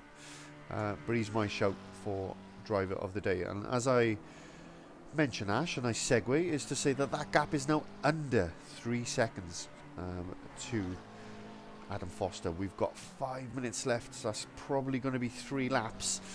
One little slip up from Ash Foster could cost him second position. We will see in the coming laps. If Humphries has anything left in the tank, he has to give it now. He has to just throw everything he's got as Adam. Back markers. Traffic, yeah. That's cost him a second, guys. I can see the lap delta here. It's cost him a second, just by getting held up by the back marker. Ash had a slightly cleaner run through in front of the back markers, and that's cost him a second. So we'll keep an eye on that. I'm just going to jump to his brother and teammate Damian Humphries, who's really closed the gap up on Weavers. So it could be an 8th place in it here. Weavers running wide and not getting a good exit out of that corner. This will give Humphries a bit of impetus down this very long straight now. Take a serious move though. It will take a serious move. You've got that right-hand kink, which you don't want to be out on the outside of the track for where Humphries is, but that's where he's going to be if he keeps this up. Can they keep it wheel-to-wheel through the right-hand kink? Now Weavers backs out of it. He thinks better of it, and rather than cause an accident, he yields and gives the position back to... gives the position to Humphries. But nice, brave drive in from Humphries there around the outside. Let us just grab a replay of that. Mistake for Humphries. Yeah, mistake there. Oh, and I'm just keeping an eye. Still in front on the timing screen, but not by much. I just wanted to see what it looked like from Humphries' point of view, but job done from Humphries' point of view, wasn't it? Couldn't even see the other car. Just got it done. But Weavers has retaken the position, and Humphries has lost about 7 seconds. So he's clearly had an issue after that off. So after we joined him, he had that off, and that has cost him a lot of time. Sorry, and he's already 7 seconds behind Weavers, who carries on as if nothing's happened. But there we go. The gap is just under 2 seconds now, gentlemen. But I don't think he's got enough pace to really challenge Foster for that second place. Unfortunately, Foster now 30 seconds behind Wes Bierkhaus. 30 seconds, boys. I tell you what, I said it once, I'll say it again. Credit where credit's due. What a drive from Wes. I don't think any of us probably fancied Wes for the win. I think we probably thought that Adam would probably take it. He's been the man for most of the races this season, but fair play to Wes. Fastest lap, first position, and pole. That's a good night, really, isn't it? Yeah, I mean, he clearly had the pace when he took the pole, but what I would say is, I don't know whether you agree with this, Dougie, is that Foster's clearly been the more consistent driver this season. And Wes Beekhouse, although perhaps having a bit more outright pace, hasn't quite had the same level of consistency. No, I'd agree with that, definitely. As we can see, Adams, obviously, as we said before, was favourite for the championship, but credit where credit's due is Wesley's managed to keep his nose clean, keep the car on the track, and he's, as he said, done a very good job and just cracked on, I suppose. Yeah, absolutely. And just as we were talking about that, I noticed that Hobson was very close to Arnold, and so close to contact. And they managed to both get through that nice and cleanly. But great little battle here for 5th position. And not to take anything away from Arnold if he does lose this position, but he's trying his best to defend it. We've got some action here as we head on to the last lap or two.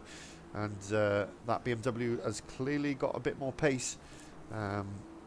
We saw him unlapping himself from Kenneth Bower earlier, so he's got some pace. Oh, mistake there from Arnold, and that'll be that. He's not going to have the traction. And the grass has dragged him off. And unfortunately, we've been denied a bit of a battle there, which is a shame. But leaders on final lap now. So Wes Beekhouse has just started the final lap as he comes up to lap the Honda of Danny Cecilia. Foster 30 seconds behind, and Ash Humphries 1.5 seconds behind Foster. I don't think he's got enough in the tank to really close it, but he's putting in phenomenal lap times. 2:03's race pace. Foster's last couple of laps have been 2:04s, so yeah, clearly Humphries has the pace advantage due to the damage that Foster has at the moment, but has he got enough to make it? It's under a second now. It's under a second. Oh, I'm getting on the edge of my seat, boys. This is getting exciting. One little twitch of the rear end of that BMW and Humphries will be right on the back of him.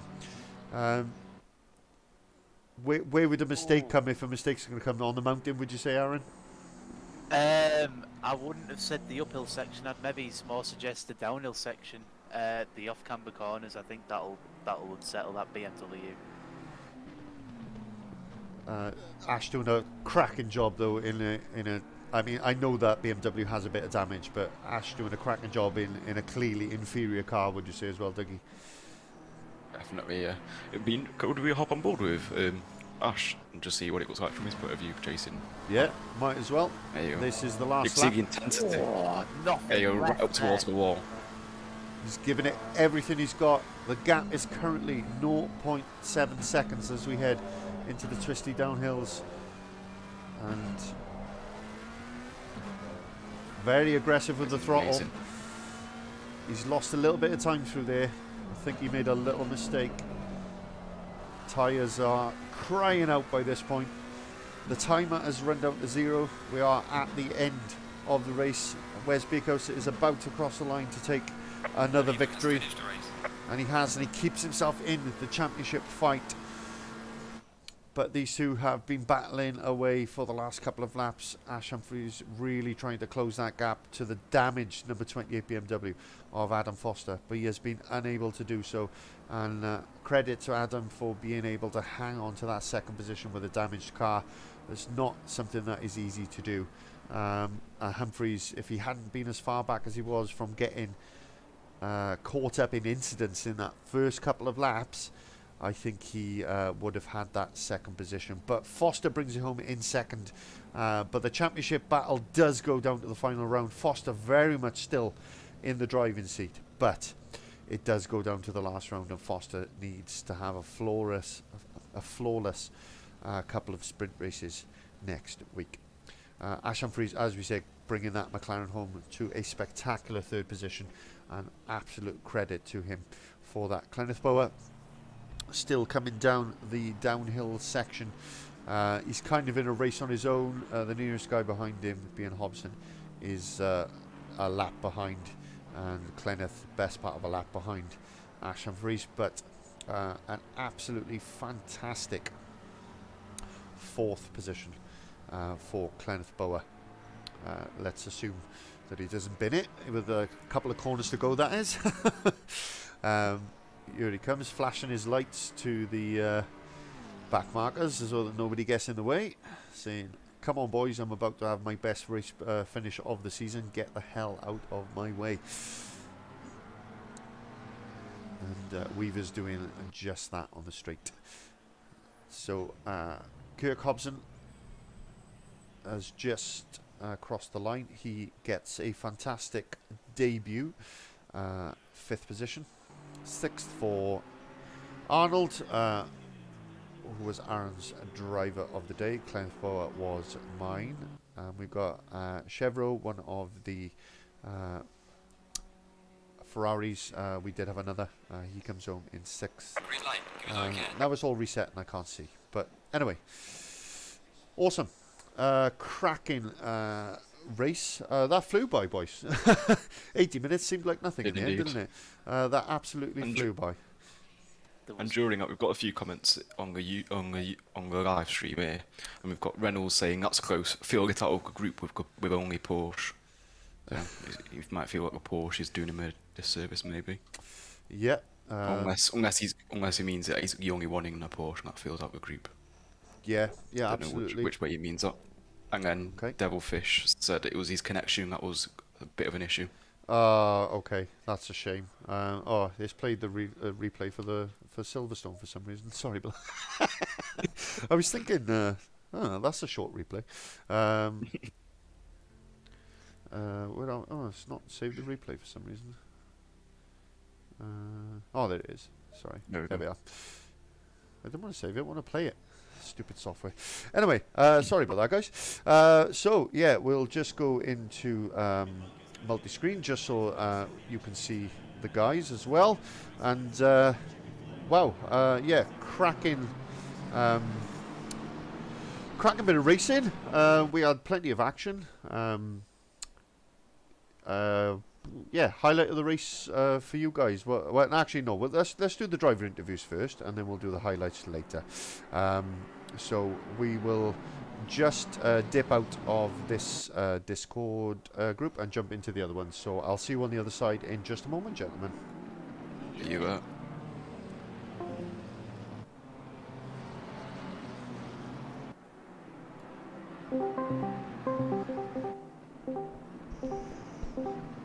Hello.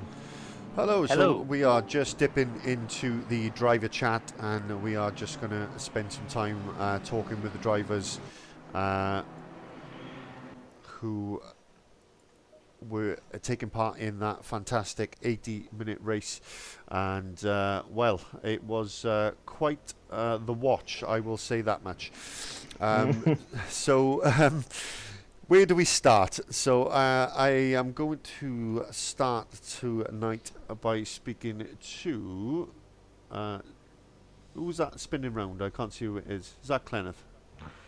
That's That Adam. might be me. That's probably me. Yeah. Oh, The there we are. camera's, No, my that- camera's not turning That's on. fine. I just couldn't tell who was you and Fine. who wasn't you. No, that's fine, mate. Not a problem. So, Clenneth, we'll just start by speaking to you, if that's all right, mate. Yeah. Sorry, mate. That's quite all right, mate. 4th position, my friend. Oh, I'm so happy about that. You know what? I was really nervous for this one. First of all, because like the lobby has never been so full. So major thanks to everyone who turned up. That is first. But my race was so clean. I've done such a clean race. I've had little mistakes, and I was really hoping to keep Ash behind me, but his overspeed was just too much. Yeah. I don't know what to say, guys. So please ask me.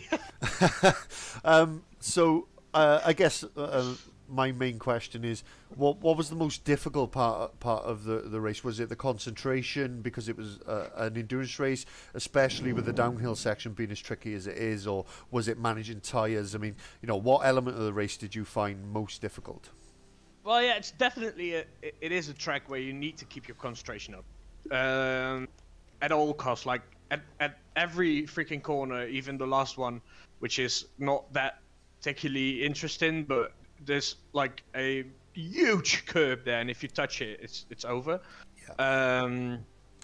So yeah, you need to your concentration up, and I've been stupid because after my pit stop, I thought my tires were just up to Heath, like in the first corner. So yeah, up the hill, I made a little error. Right. And I think that's the main error I made during this whole 80-minute race. I'm actually quite satisfied with my pace and with my race as a whole. Yeah, you drove very well. You were my driver of the day. Thanks. So I thought it was a great performance, mate, and congratulations. Fourth is absolutely a brilliant performance. Thank you guys at so a track much. like this. Next, I'm going to pull up the guy who finished in third position. I believe we've got Ash Humphries into the chat. So, Ash, welcome. Hello, evening, guys. Thank you for joining us. Yeah, it took me 6 weeks. I didn't have to join it. You weren't invited until I realised that the McLaren livery was so nice, and I actually got it loaded up. So that's the only time you were welcome. I would say. Cracking race. We observed a fair bit of the action that you were in. I mean, granted, Adam had a bit of damage towards the end, from what I could gather, but you must have been licking your lips a little bit watching that gap come down. Yeah, I thought obviously Adam had some damage, and I was sort of gaining about a second a lap, but then I think he realised the gap was dropping. Sort of put his foot down a bit, but it was a good battle chasing him. I had a couple of back markers in the way, which could have cost me a little bit, but then it cost Adam towards the end as well, so sort of balanced out. But Adam did well, to be fair, because he must have had like 5-10 seconds of the damage on the car. Yeah, absolutely. We noticed you kind of got caught up in a bit of a rabble sort of early on. Would first of all take us through that, and would it be fair to say if you hadn't lost time in that, maybe you could have grabbed that second place?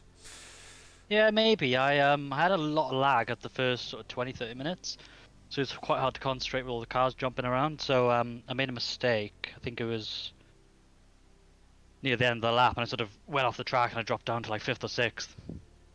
And then I think I had a little bit of contact with Cleniff, and we almost both ended up in the wall. And then, yeah, I mean, it cost me time, but I don't think it would have made much difference. Yeah, fair comment. And apologies that my server didn't solve any of the problems then. Well, apparently it was fine in practice, so no idea what happened there. But sort of best of the McLarens, and we all said, the fact that you're able to keep pace with the BMWs and that McLaren is exceptional. So well done on a great drive, mate. Yeah, thank you. Cheers, guys. I'm just going to pull in Adam next. Adam, thank you for coming in. I would imagine a frustrated figure sits behind the microphone wherever you may be. Yeah, unfortunately. I don't know exactly what happened, because we were coming down that hairpin at the end to the back straight, 2 back markers, Porsche and McLaren, and then it looked like, I don't know if the McLaren tapped my rear end or I just went round. I don't know if you've caught that on stream. We did catch it on stream, and we tried to watch the replay as well, but I had a bad angle for the replay because I went to the helicam. I went to the helicam hoping to see it sort of from above, and the trees were in the way, Okay. Which is a shame. But we did catch it on stream, and it did look like the back end just went on you, which was a bit of a surprise. But of course, that basically was game over from that point, wasn't it? Yeah, I had 10 seconds of damage after that, so I thought get into the pits, get that repaired, fuel up, and then maybe push, see if I can make that 10 seconds back on Wes. But he comes out the pits, I think he was 13 seconds ahead. Okay. I caught up a little bit, and then tagged the wall, ended up with 5 seconds damage again. And then next thing I know, I looked behind, Ash is 6 seconds, 5 seconds, 4 seconds, 3 seconds, and then last lap I was telling everyone in the chat, look, shush, I'm still racing Ash, he's like a second behind me, I've got to concentrate on this one now. Yeah, no, absolutely. It looked like it was a battle for you from that point onwards, but not all lost, mate. I mean, you're still very much in the driving seat for the championship. 2 sprint races to go. I think if I beat Ash today, which I did, I think that was it. I think I'm 51 points clear, which mathematically means I've won it. But I can confirm that later in the week. But yeah, I believe, because it was me, Ash, and then Wes in the championship. Right. Apologies, I was calling it that you had to finish ahead of both of them, but that was my mistake. It might have been. It might have been. I don't know. No, I'm that's not sure fine. on how many points is below.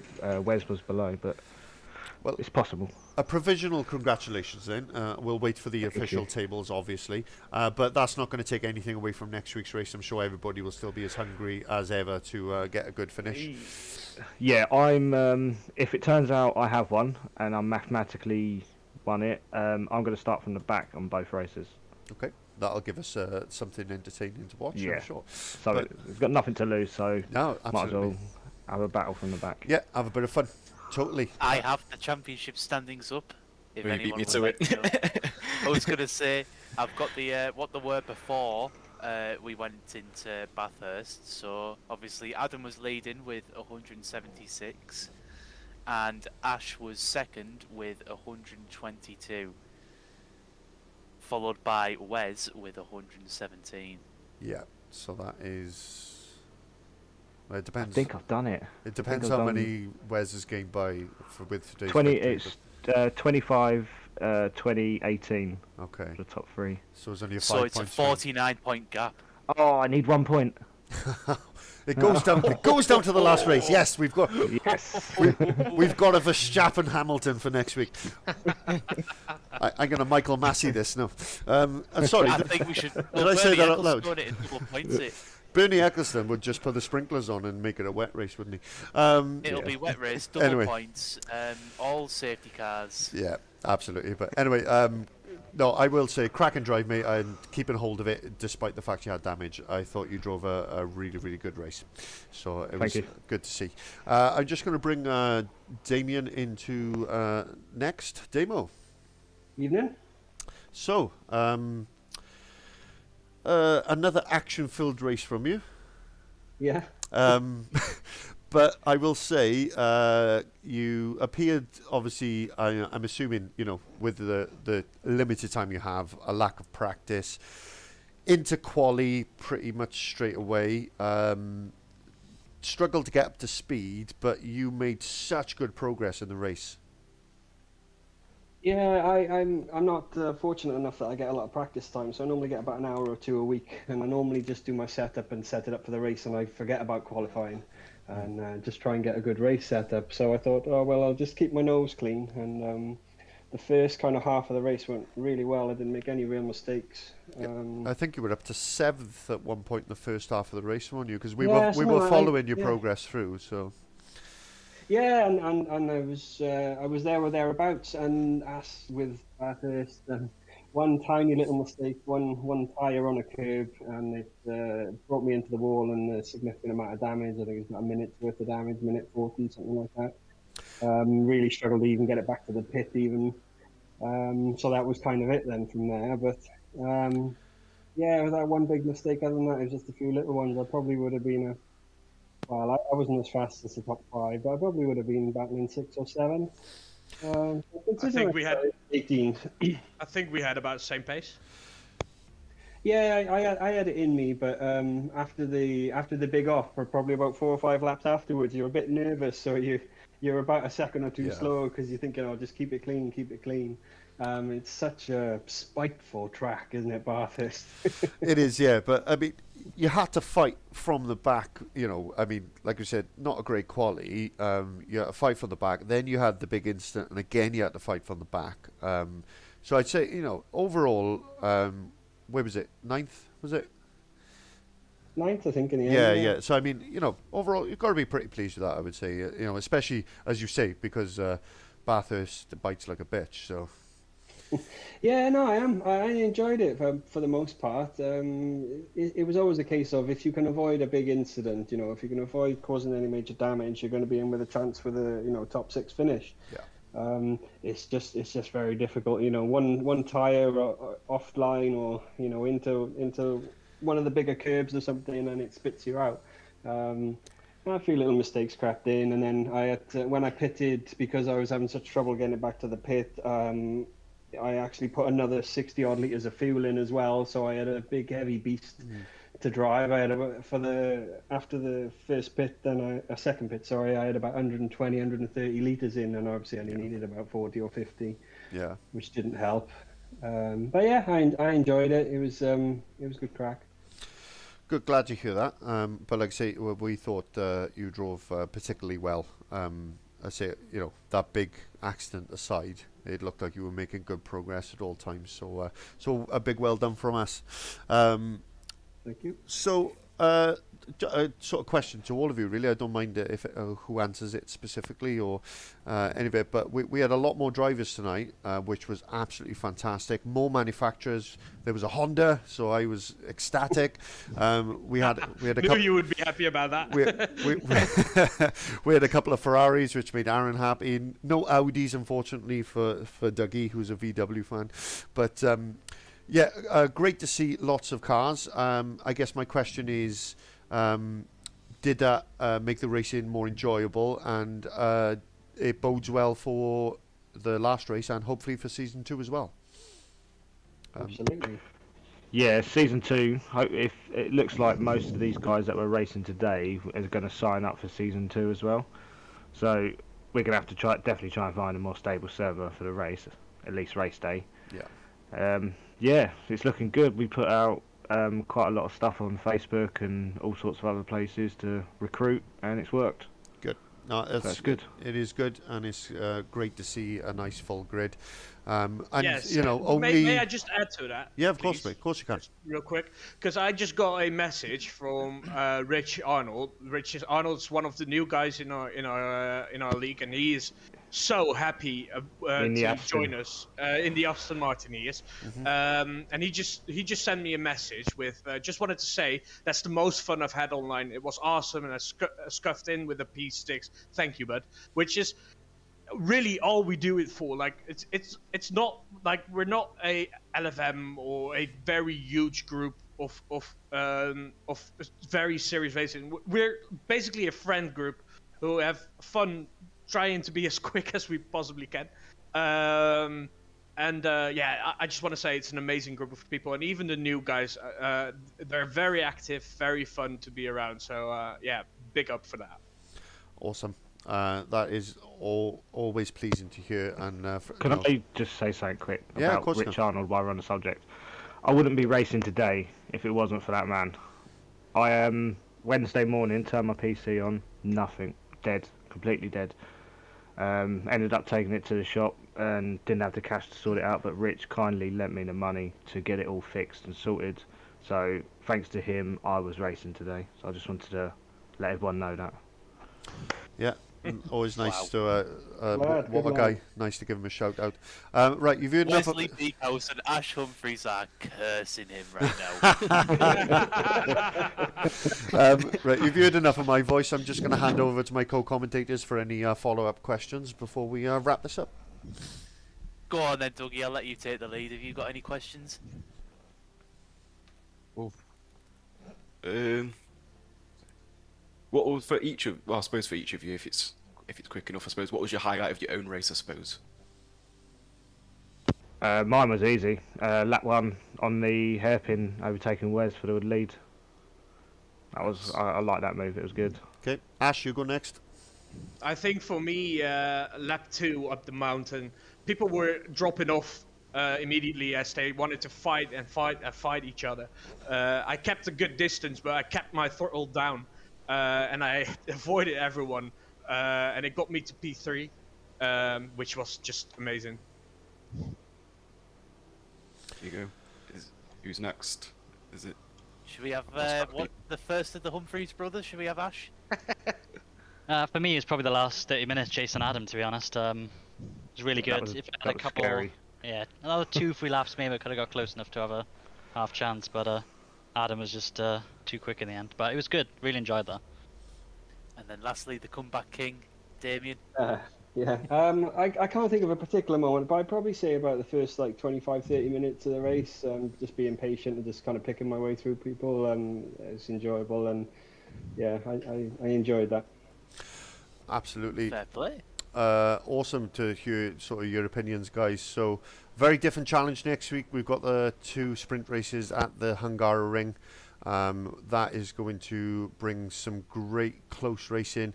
Difficult place to overtake. We're pretty much looking at turn 1, turn 2 and 3, and then you're stuck behind a car for a long time then, so that could play a part. Back markers could play a part, so lots of exciting stuff to come.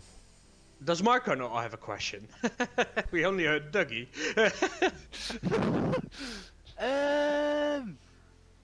You're on the spot. Ooh. I think my question would be back to what I spoke to the boys about earlier in practice. You'll see it when you watch the stream back. I was curious, how did you guys set up the car tonight in terms of downforce and mechanically? Did you set it up more for the mountain, or did you that's a maybe compromise very the mountain interesting for the question. straight line? That's a very interesting question, and I think Adam and I can answer it probably best as we tried to find a difference between our cars. I had a lot of downforce, really a lot of downforce. I had max wing. I was really low on the floor, so my absolute top speed was climbing the mountain. The upway of the mountain, I was basically, even Adam in practice had a tough time following me there. Yeah, and but downhill, losing the downforce, of course, and basically falling down, I lost a lot, and then the long straight after, they come flying by. Yeah. But I had a huge amount of downforce. Yeah, Adam, you want to say something? Yeah, Beamer's different. BMW's much different to that. It's really soft, low wing, and I like it really turning in, so I raise the rear quite a lot. So yeah, my car's very twitchy compared to the high downforce of the McLaren. But very soft springs. Yeah, I think as the car, like Clenneth said, the McLaren, you have to run it low, and you have to have a lot of downforce, otherwise you're Yeah. absolutely nowhere. Interesting. The only reason I asked was because I noticed on stream that it looked like the slipstream didn't really have that much of effect between Adam and Wes. It just didn't look like Wes could even get alongside Adam on the straights. No, we were both running the same wing. I think our setups are very, very similar, if not alike. Yeah. But yeah, when I was in practice behind Clenneth, it's quite a lot easier to overtake because he was running the high downforce. Got you. Interesting. Yeah, it's great to get insight from you guys. So we really appreciate you taking the time to speak to us after the races, and you know, it's great for, I'm sure, the viewers to understand, you know, how it works, and you know, and what type of stuff you have to go through to get the car set up and stuff. It's all interesting for them. And of course, you know, find us on Facebook, you know, Discord if you want to get involved. You know where we are, and you get to have me calling out your name on stream every week. So well, there we go. But call me Latifi next week. Just bear in mind, lads, when you're coming past there.